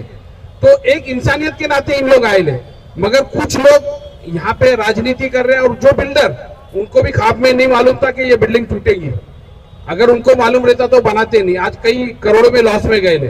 तो मैं कोई बिल्डर के फेवर में नहीं, मुझे भी हमदर्दी है। मगर हमको अगर 750 बिल्डिंग है, उसमें से आधी बिल्डिंग अगर दीवा प्रभाग समिति की है, तो एक बिल्डिंग के अंदर तुम 50 फ्लैट पकड़ लो तो 300 350 की फ्लैट कितने होते। तो हमको वो हर एक घर बचाना है। मगर आप बेझिझक देखिए, घर बचाना मकसद है हमारा, राजनीति करना नहीं है। इन लोग आए ले, इन लोग कोई राजनीति करने नहीं आए, इन लोग तो एनजीओ है और हर फील्ड से इन लोग एडवोकेट है, आरटीआई के एक्टिविस्ट है, उसके बाद में पत्रकार है, एनजीओ वाले। तो मेरी ऑन कैमरा सब लोगों से गुजारिश है कि आप आगे आइए। और जो आपको कुछ बिल्डरों ने ये कहा है कि आप लोगों ने अगर अनवर भाई को पेपर दिए या इनकी बाटलीवाला साहब की टीम को दिए तो हम आपका घर बचाने नहीं आएंगे। अनवर भाई आपके मंच से बोलता है, आप जिस बिल्डिंग के पेपर मेरे पास आएंगे उस बिल्डिंग के लिए मैं खड़े रहूंगा। इनके सवाल का जवाब तो आना चाहिए ना भाई साहब। शिव नारायण शर्मा जी से गुजारिश है कि ये भाई साहब का जो सवाल आया है उसका जवाब देने की मेहरबानी करें। देखिए, मैंने कहा, पहले कहा था, हाई कोर्ट ने ऑर्डर दिया ये बिल्डिंगों को तोड़ने के लिए। टीएमसी ने बोला ये इलीगल बिल्डिंग है। क्यों इलीगल, ये वर्ड वहां पर दिए कि नहीं दिए ये अभी किसी को नहीं मालूम। और मैंने एक चीज बोली थी कि अगर किसी बिल्डिंग का बेस 0 है तो बिल्डिंग गिर जाएगी, वो बिल्डिंग रहेगी नहीं। उसी प्रकार से अगर कोर्ट में कोई ऑर्डर निकला है, उसका अगर बेस 0 है तो वो ऑर्डर अपने आप नल एंड वाइट हो जाता है। मगर उसके लिए काम आपको करना है, आपको पता करना है, आपको पूछना है अपने ऑफिसर से, अपने टीएमसी से कि मेरी बिल्डिंग अगर इलीगल है तो उसको मैं रेगुलाइजेशन कैसे करूं। ये सवाल पूछने का हर एक को हक है। आपके लिए कोर्ट बना है, सब जगह बनी है, वहां आप जाते हो, आपके साथ कुछ गलत होता है तो आप बोलते हो कि मेरे साथ ये गलत हुआ है, मुझे इंसाफ दिलाओ। उसी प्रकार से यहाँ पर टीएमसी का काम है, उनका विभाग का काम है कि आपको वो बताए कि आपने क्या गलत किया है या वहाँ क्या गलत हुआ है, उस गलत को कैसे आप ठीक कर सकते हो। और ये सारी जानकारी उनको आप उनसे 48 घंटे में मांग सकते हो। वो नहीं देंगे, हमें मालूम है। क्यों? क्योंकि इतनी जल्दी वो दे भी नहीं सकते। मगर उसका बेस लेके जब आप हाई कोर्ट में वापस जाएंगे, जहां से ऑर्डर निकला है, वही रिव्यू दाखिल करेंगे तो आपको उसके ऊपर स्टे मिलेगा। कब तक के लिए? जब तक वहां से रेगुलाइजेशन का पूरा पेपर आपको नहीं मिल जाता। इस बात को समझिए आप। ये कोई इसमें बहुत बड़ा ज्ञान नहीं है, बहुत बड़ी ये चीजें नहीं है, बहुत बड़ा कानून नहीं है। ये सिंपल सा है, सिंपल सा है, बस समझने की जरूरत है। मगर सबको एक होना पड़ेगा। आज 5000 एप्लीकेशन जाएगी ना, पूरा टीएमसी हिल जाएगा। सिर्फ आरटीआई की एप्लीकेशन जाएगी तो ये सारे काम है इस तरीके से। तो वैसे ही आपको लग रहा है कि हमारी बिल्डिंग टूट सकती है, आप उसमें लिखिए कि भाई मेरे इसमें ये इलीगलेशन का आता है तो इसको मैं रेगुलाइजेशन कैसे करूं, इसके मुझे पेपर दिए जाए, इसका मुझे कारण तरीका बताया जाए, जिससे मैं वहां जाऊं और वो सारे जो भी फॉर्मेलिटी है पूरी करूं। पेनल्टी है, पेनल्टी भरूंगा, जो चीजें है वो बताओ आप मुझे। तो वो बताने का आपको पूछने का क्या उनको देना है। अस्सलाम वालेकुम वरहमतुल्लाहि वबरकातुहू। मेरा एक सवाल यह है, टीएमसी की पार्टी आती है तोड़ने के लिए और सुबह नाश्ता नहीं करते कि फौरन टेम्पो वहाँ पहुँच जाती है, तो उसको बचाने के लिए हमारा क्या तरीका, हम क्या कर सकते हैं उसको? अगर पब्लिक ना पहुँचे वहाँ पर तो दुकान खाली करा के सब तोड़ना शुरू करती है। ये अभी 3 दिन पहले की बात है कि दोस्ती के पीछे यहाँ पर बिल्डिंग तोड़ रहे थे, सदर कंपाउंड में तोड़ रहे थे, पब्लिक सब वहाँ पर थी। उसके बाद यहाँ के पुलिस पूरा खाली करने लगी। बाद में मालूम पड़ा, उसके बाद कहना फिर पुलिस पीछे हटी जब सब पूरे पब्लिक यहाँ पर आ गई। तो ऑन द स्पॉट रोकने के लिए हमारा क्या तरीका है, क्या कर सकते हैं उसको? मतलब किसी भी चीज़ के लिए तैयारी करना जरूरी होती है। आपके सवाल का मैं इतना जवाब देने की कोशिश कर रहा हूँ कि अगर आपको ऐसा खदशा है कि आपके साथ कुछ आपके जानकारी के बगैर भी कभी भी कुछ हो सकता है, तो ये भी मुमकिन है कि अभी हम लोग यहाँ बैठे हैं और सुबह कार्रवाई हो जाए तो अगर सुबह कोई कार्रवाई हो जाती है तो फिर हम लोग कुछ नहीं कर सकते ना भाई। अगर डर पैदा है कि हाँ हो सकता है, नहीं हो तो बहुत अच्छी बात है, लेकिन अगर हमारे मन में है कि हो सकता है तो हमें आज से ना होने वाले तरीके ढूंढने होंगे, रास्ता ढूंढने होंगे। तो यहाँ के बजाय हम लोग तो सुन लिए, आपके जवाब देने की कोशिश कर रहे हैं, हमसे मिलिए। अगर इस तरह का खदशा है, इस तरह का खौफ है, इस तरह का डर है, तो हम लोग प्लानिंग करते हैं, उसका रास्ता ढूंढते हैं कि वो कैसे रुक जाए। अचानक कुछ नहीं रुकता, कुदरत के नियम को देख लीजिए, सब धीरे धीरे प्रोसेस है, उसके गुजरना होता है। इसी तरीके का कानून के भी प्रोसेस है, सब कुछ धीरे धीरे। आपको जरा भी डर लग रहा है कि हमारे साथ कुछ गलत हो जाएगा तो अभी से उसकी तैयारी कर लीजिए। जी साहब। भाई आप सदरू कंपाउंड से आए? हाँ एक बेटा, सदरू कंपाउंड से आए ना, सदरू सेठ क्या से? अभी किसने सवाल पूछा था? आप ही ने। आप इधर खड़े ही। आपको मालूम है ये मेरे ख्याल से जुमा शायद 15 दिन हो गए, इसके पहले एक कार्रवाई आई थी और उसको लाया गया था, आई नहीं थी। और बाकायदा मनीष जोशी के साथ में न्यूज चालू है, न्यूज के ऊपर ऑन बोलता हूँ मैं किसी से डरता नहीं हूँ। उधर लाया गया था कि सदरू कंपाउंड के ऊपर कार्रवाई क्यों नहीं हो रही। जब हम किसी के घर बचा रहे तो हम किसी के ऊपर उंगली नहीं उठाएंगे कि इसका घर क्यों नहीं तोड़ रहे ना मेरा घर क्यों तोड़ रहे। हमारा मिशन एक ही है, किसी का घर नहीं टूटे, चाहे मुमरा में नहीं टूटे, चाहे दीवा में नहीं टूटे, चाहे हिंदू का नहीं टूटे, चाहे मुसलमान का नहीं टूटे, चाहे कलवा में नहीं टूटे। जब आप दोगली राजनीति करेंगे तो फिर वो नहीं होगा। उसके बाद मेरे को ऐसा लगा कि मैंने वो 12 बिल्डिंग 30 जुलाई को रुकाई थी, इसके लिए उसके ऊपर उंगली उठाई गई। मैं उधर आया, मैं था उधर, मगर आपके बिल्डिंग वालों का रिस्पांस नहीं मिला और आपके बिल्डर लोग का रिस्पांस नहीं मिला। मैं वहां पे करीब सुबह में 11 बजे से लेके 5:30 बजे तक था उधर। आपके बिल्डिंग वाले मुश्किल से 50 नहीं थे, जबकि 10 बिल्डिंग थी। तो क्या आपके 10 बिल्डिंग में 50 लोग रहते? तो जब मेरे को वहां पे साथ नहीं देंगे तो फिर मैं क्यों आऊंगा? आप बुलाओ मेरे को और आपकी पब्लिक आनी चाहिए। मैं कोई भाड़े की पब्लिक लेके नहीं आऊंगा ना, मेरे पास उतना पैसा है। जो लाता था वो लाता था, वो बिल्डर फाइनेंस करते थे, ऑन कैमरा बोलता हूं मैं। और बाकायदा ये होता था, इसके अंदर टीएमसी अधिकारी को एकदम ओपन चैलेंज दे रहा हूं मंच से मैं, तुम्हारी हरकतें बंद करो। रात को 10 बजे तुम किसी को फोन करके बोलते हैं कि हम तुम्हारी बिल्डिंग पे आने वाले हैं, ये बिल्डिंग पे तुम पब्लिक जमा करो, ये धंधे बंद करो, नहीं तो पाटो ले गए ना, वैसे तुम लोग को भी डालूंगा अंदर में। तुम लोग क्या बिल्डरों से पैसा वसूल करने का काम कर रहे क्या? और पब्लिक को हैरान कर रहे। रात को 10 बजे व्हाट्सएप के ऊपर मैसेज आता है, फला बिल्डिंग के ऊपर खान कंपाउंड में इधर उधर कार्रवाई है। वहां पे पब्लिक, भाड़े की पब्लिक लेके आते, तुम लोग पैसा दे के लाते और बिल्डर लोग से पैसा वसूल करते। मैं टीएमसी अधिकारी को ओपन चैलेंज देता हूं, 12 के भाव में डाल दूंगा तुम लोग को मैं। मेरा कोई अनलीगल नहीं है, मेरा कोई 2 नंबर का धंधा नहीं, तो डरूंगा मैं, और इसके लिए मंच के ऊपर बैठा हूं मैं। अस्सलाम वालेकुम वरहमतुल्लाहि वबरकातुहू।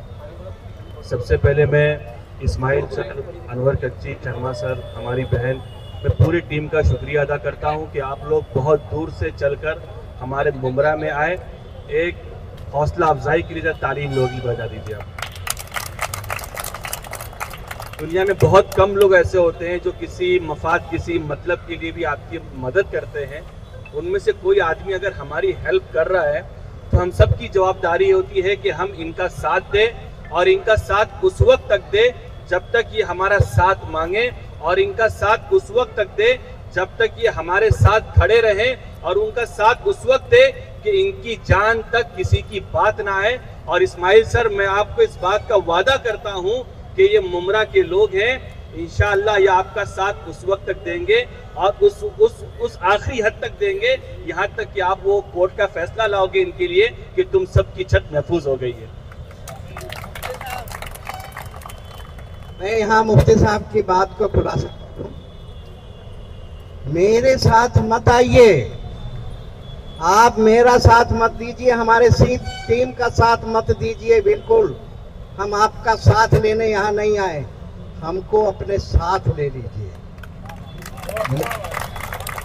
समझ में आया ये मेरी भाषा? आप हमारे साथ मत आइए, हमको अपने साथ में ले लीजिए। जहां आप लड़ रहे हैं हमें याद करिए, अपने साथ बुलाइए। दूसरी बात जो मैं आप लोगों से कहना चाह रहा था कि देखिए, कोर्ट का एक प्रोविजन होता है, क्योंकि मैं खुद भी थोड़ा बहुत लॉ को जानता हूँ। अगर आपके हाथ में मोबाइल होगा तो अपने हाथ में आप एक सर्च करिए Gunthewari act, the regulation of unauthorise construction, 2002 का कानून है ये कानून ये कहता है कि जब हजारों की तादाद में ऐसी इमारत, ऐसी बिल्डिंग हो जो अनऑथोराइज हो, इलीगल हो, तो महाराष्ट्र के शासन, जो स्टेट की गवर्नमेंट होती है, वो ये एक्ट लागू करती है और सबकी बिल्डिंग लीगल कर देती है।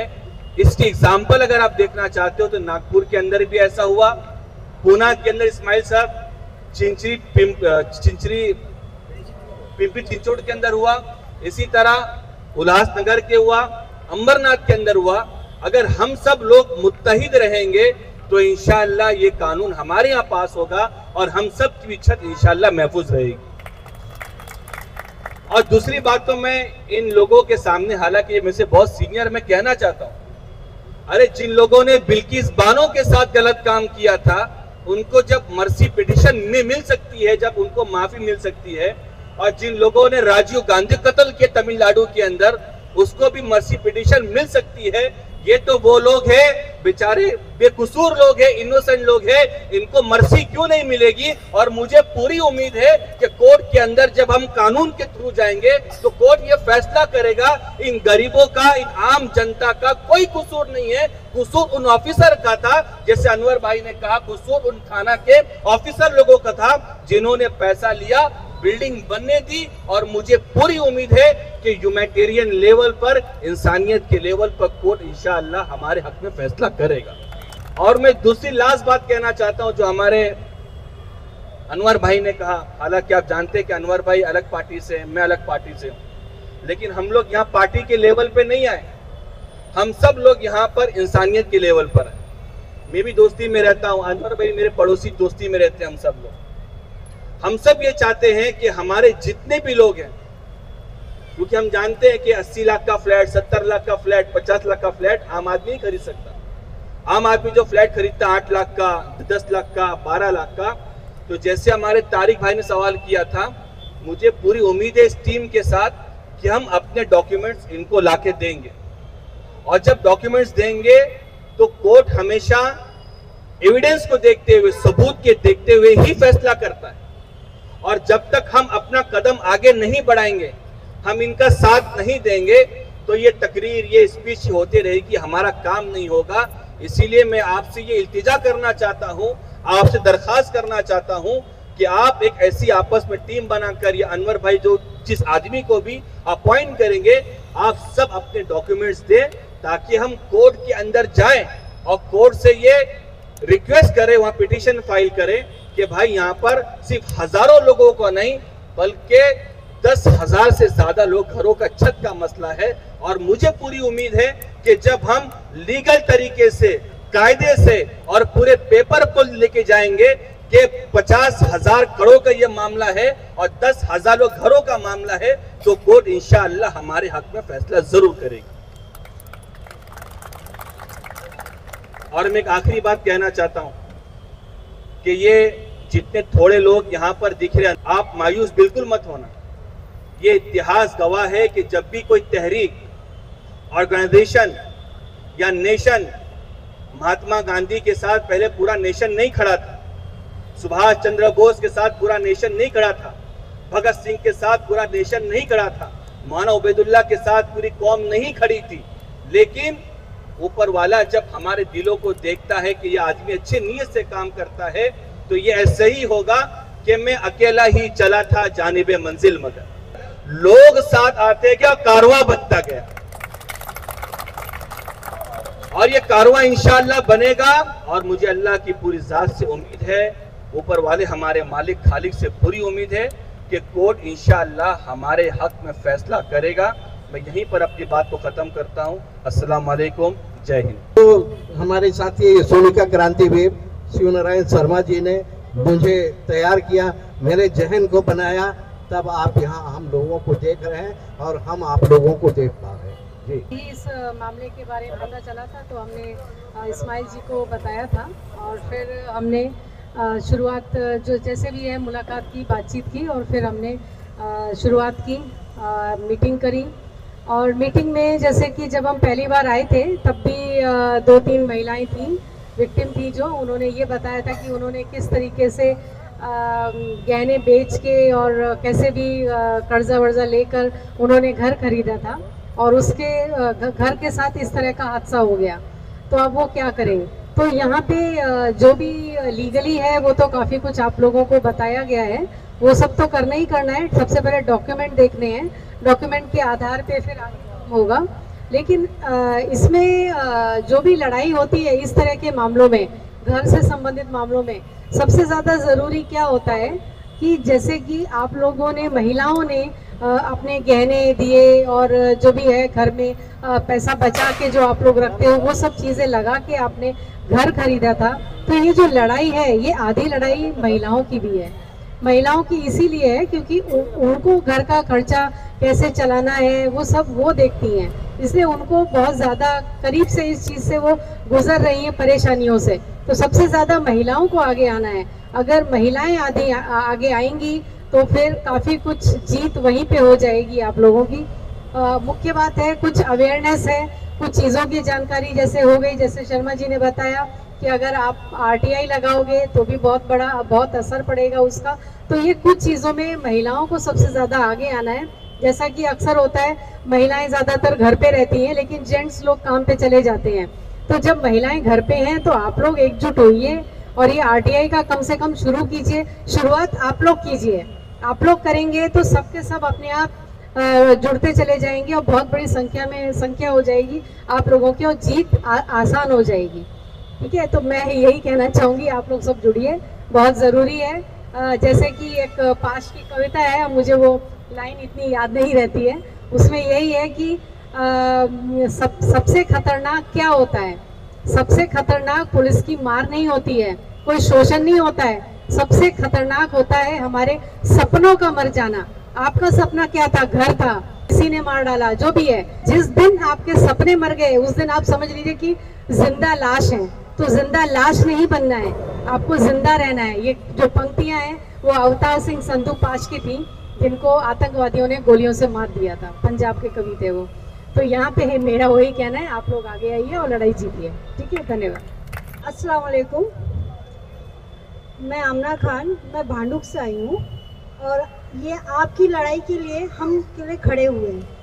आप हमारा साथ दीजिए, हम आपका साथ देंगे। और ये जो घर हमारा है ये हम सबका है, और जो ये घर टूट गया है ये भी सबका ही है। तो जो टूटा है उसके लिए भी लड़ेंगे और जो के लिए बचा हुआ है उसके लिए भी लड़ेंगे। और आप लोग पूरा सपोर्ट करेंगे तभी हम सपोर्ट दे सकते हैं। ये मेरे तरफ से गुजारिश है आपके लिए, आप लोग फुल सपोर्ट करो, हम भी आपका फुल सपोर्ट करेंगे। इतना ही कहना है और शुक्रिया। हमारे सभी साथी लोगों को आपने सुन लिया कि अगर और कोई अपनी बात रखना चाहता है तो आगे आ जाए। क्वेश्चन है, 2 क्वेश्चन है मेरे। उनका सवाल जो मैं फिर से कंटिन्यू करूंगा कि उन्होंने कहा है कि पैसा कौन देगा? पैसा बिल्डर देगा, TMC देगी, कोर्ट देगा या गवर्नमेंट देगी? एक वर्ड में मुझे आंसर चाहिए। दूसरी बात यह है कि आप जो कह रहे हैं कि रेगुलराइजेशन करने का, तो हमने हमारे बिल्डर्स को भी कहा था कि जब ये पिटीशन लगी थी 405, दूसरी पिटीशन के अंदर भी रेगुलराइजेशन करने की जो है बात की गई थी, लेकिन कोर्ट ने जो है, सुप्रीम कोर्ट ने उसको रिफ्यूज़ किया था कि ये इलीगल कंस्ट्रक्शन है। और हमारा जो मैटर है 4051/23 का, उसके डेट भी ऑलरेडी हो चुकी है और उसका भी कभी भी कुछ भी हो सकता है। तो ये चीज़ को आप किस तरह से रेगुलराइज करोगे, जबकि सुप्रीम कोर्ट ने कह दिया है already illegal construction can not be regularize, साफ जजमेंट के अंदर उन्होंने बता दिया है। तो आप इसको किस तरह से मैटर को लेके जाएंगे और किस तरह से मैटर को जो है सोल्यूशन निकलेगा इसका? शुक्रिया जनाब। साथियों, ये सवाल मोहम्मद फिरोज साहब आपका ध्यान चाहता हूँ। यही सवाल अगर किसी वकील के पास, बड़े वकील के पास करने जाएंगे तो वो कहेगा, यही कहेगा कि भैया जो जजमेंट हुआ है वो, या जो आपने अपील की है, जो मुकदमा आपने किया है, वो सारे डॉक्यूमेंट हमें दीजिए। वो पढ़ना चाहेगा, पढ़ने के बाद ही उसे कुछ भी हमें जानकारी नहीं है तो हम कैसे आप टेबल पर, आप हमारे साथ बैठिए, उस पर तर्क वितर्क करेंगे, हमारे टीम के लोग उसमें ढूंढेंगे इसमें क्या रास्ता निकलता है। लेकिन जितना मैं समझ पा रहा हूं अपने देश के संविधान को, वो इतना समझ पाया हूं कि आम आदमी के साथ, गरीब आदमी के साथ अन्याय नहीं होने देना चाहता है। अब इसको अदालत में रखने का तरीका किसका? बिल्कुल जुल्म बर्दाश्त नहीं कर सकता है, रियायत की बात कर सकता है। गांधी जी का एक कौल याद करिए आप लोग कि हमारे देश में हमारे कानून के जरिए अगर तर्क और गवाहों के सबूतों के आधार पर अगर गुनहगार छूट जाते हैं, सैकड़ों गुनहगार या दर्जनों गुनहगार, तो वो ठीक है, लेकिन एक बेगुनाह को सजा नहीं होना चाहिए। ये कौल भी याद रखिए जनाब, आपके संविधान की ये रूह है। उसी संविधान के अंदर, उसी कोर्ट के अंदर जो आपके खिलाफ फैसले दिए हैं, उसी कोर्ट के अंदर आपके फेवर में फैसले आ सकते हैं। तो डॉक्यूमेंट लेके हम लोगों के साथ आप बैठिए तो सही जी। नमस्कार साथियों, अस्सलाम वालेकुम आप सभी को। आप लोग यहाँ पर आए और अपना कीमती वक्त हमें दिया। मेरा नाम शेर अली शेख क्रांतिवीर है और मैं भ्रष्टाचार विरुद्ध जागृति अभियान से जुड़ा हुआ हूँ। 2 साल से मैं जुड़ा हुआ हूँ। मेरी आवाज़ आ रही है आप सभी लोगों को? जी। और मैं 26 साल का लड़का हूँ जो भ्रष्टाचार विरुद्ध जागृति अभियान से 2 साल से जुड़ा हूँ। और 2 साल में मुझे भ्रष्टाचार विरुद्ध जागृति अभियान ने इतना काबिल बनाया है, मेरे अंदर एक जुबान डाली है कि कैसे हमें भ्रष्टाचार के खिलाफ में लड़ना है, कैसे हमें संविधान का उपयोग करना है, कैसे हमें सोशल मीडिया का उपयोग करना है, कैसे हमें विज्ञान का उपयोग करना है। और वही विज्ञान का उपयोग करके हम अच्छे अच्छे डिपार्टमेंट का बैंड बजाते हैं। वो कोई भी हो, वो नेता हो, वो कोई आईपीएस लेवल का हो या आईपीएस हो या कोई भी हो, या गुंडा हो, कोई भी हो, हम उनकी बराबर से बैंड बजाते हैं। तो ये हमें कौन सिखाता है? ये हमें एजुकेशन सिखाती है, ये हमें एक मार्गदर्शक सिखाता है। उसी प्रकार आप लोगों को यह मार्गदर्शक टीम मिली है कि इस मामले में भी आरटीआई लगाकर पेपर वर्क करके आप लोग अपना घर बचा सकते हो। आप लोगों का जो खून पसीने की जो मेहनत है, उस मेहनत को आप बचा सकते हो। ये क्यों आप लोगों के साथ में हो रहा है? ये कभी आप लोगों ने सोचा है कि आप लोगों के साथ में ही क्यों हो रहा है? अन्य लोगों के साथ में क्यों नहीं हो रहा है? मुस्लिम कौम के साथ में क्यों हो रहा है? ये टारगेट किया जा रहा है आप लोगों को। क्यों टारगेट किया जा रहा है? कभी आप लोगों ने ये कल्पना किया है? कभी आप लोगों ने सोचा है?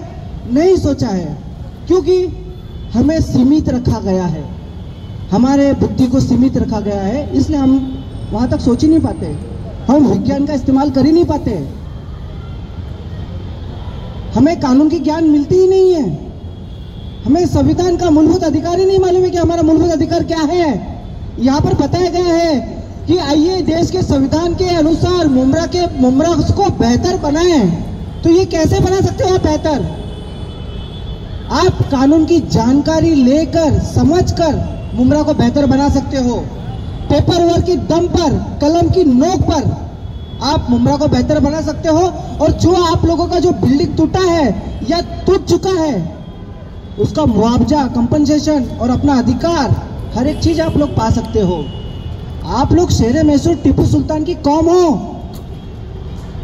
पूरे आधे दुनिया पर टीपू सुल्तान ने कब्जा, पूरे दुनिया पर अंग्रेजों ने कब्जा कर लिया था, लेकिन मैसूर में नहीं कर पा रही थी। मैसूर में टीपू सुल्तान, शेरे मैसूर टीपू सुल्तान ने अंग्रेजों को 4-4, 5-5 बार चारों खाने चित कर दिए थे, चारों खाने चित।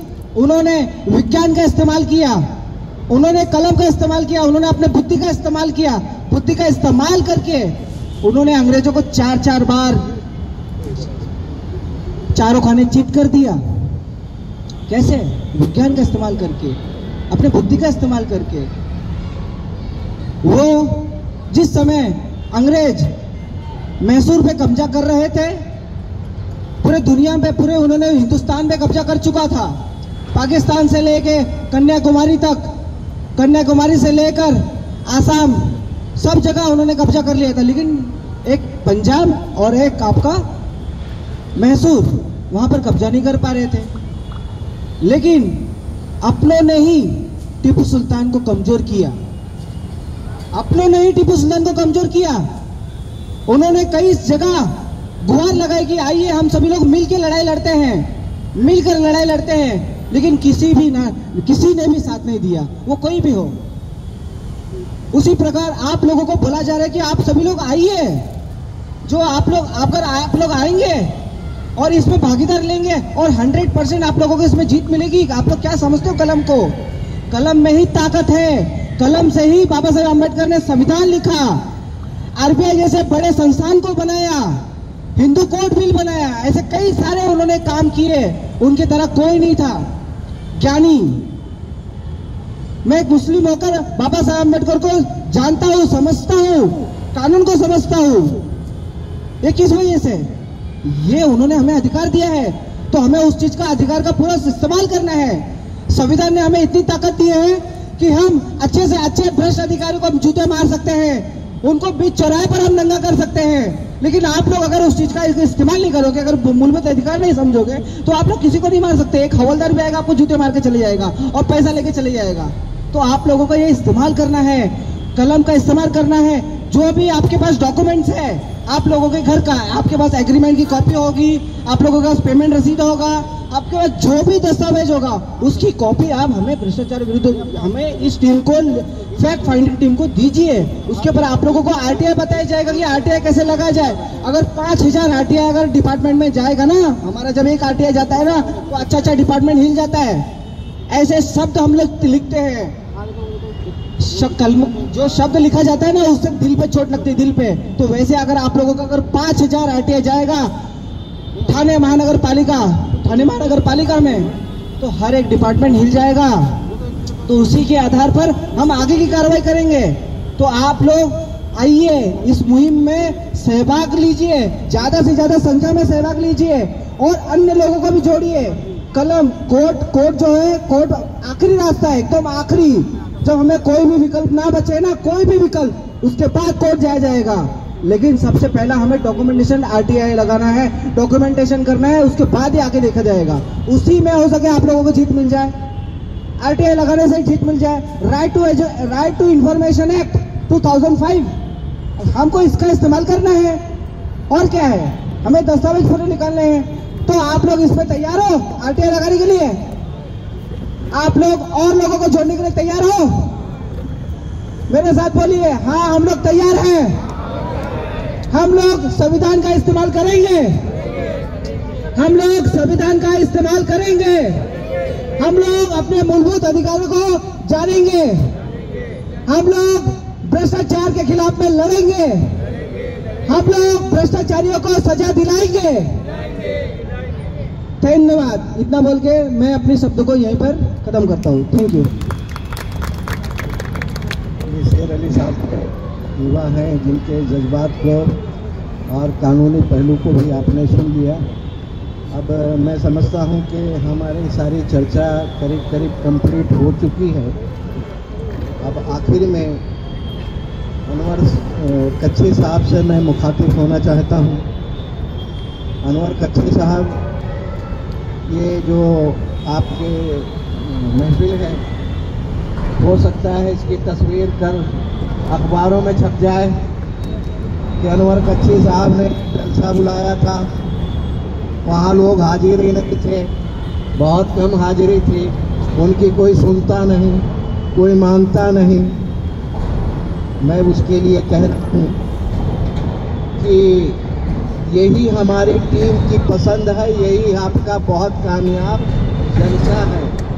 साथियों, अगर यहाँ देखते बहुत बड़े बड़े फूल के माले लोगों को पहनाए जाते, ये टेबल सजाया होता, तो मैं संदेशा देना चाहता हूँ उम्रवासियों, यहाँ के आंदोलनकारियों और जो अनवर कच्छी के मुखालफिन, याद रखिए ये मेरा बुलाया हुआ जलसा है, ये अनवर कच्ची का नहीं है। अनवर कच्ची ने तो 80,000 के हॉल बुकिंग करने जा रहे थे, मैंने उन्हें रोक दिया, बिल्कुल नहीं होगा वो। हम गरीबों की लड़ाई लड़ रहे हैं।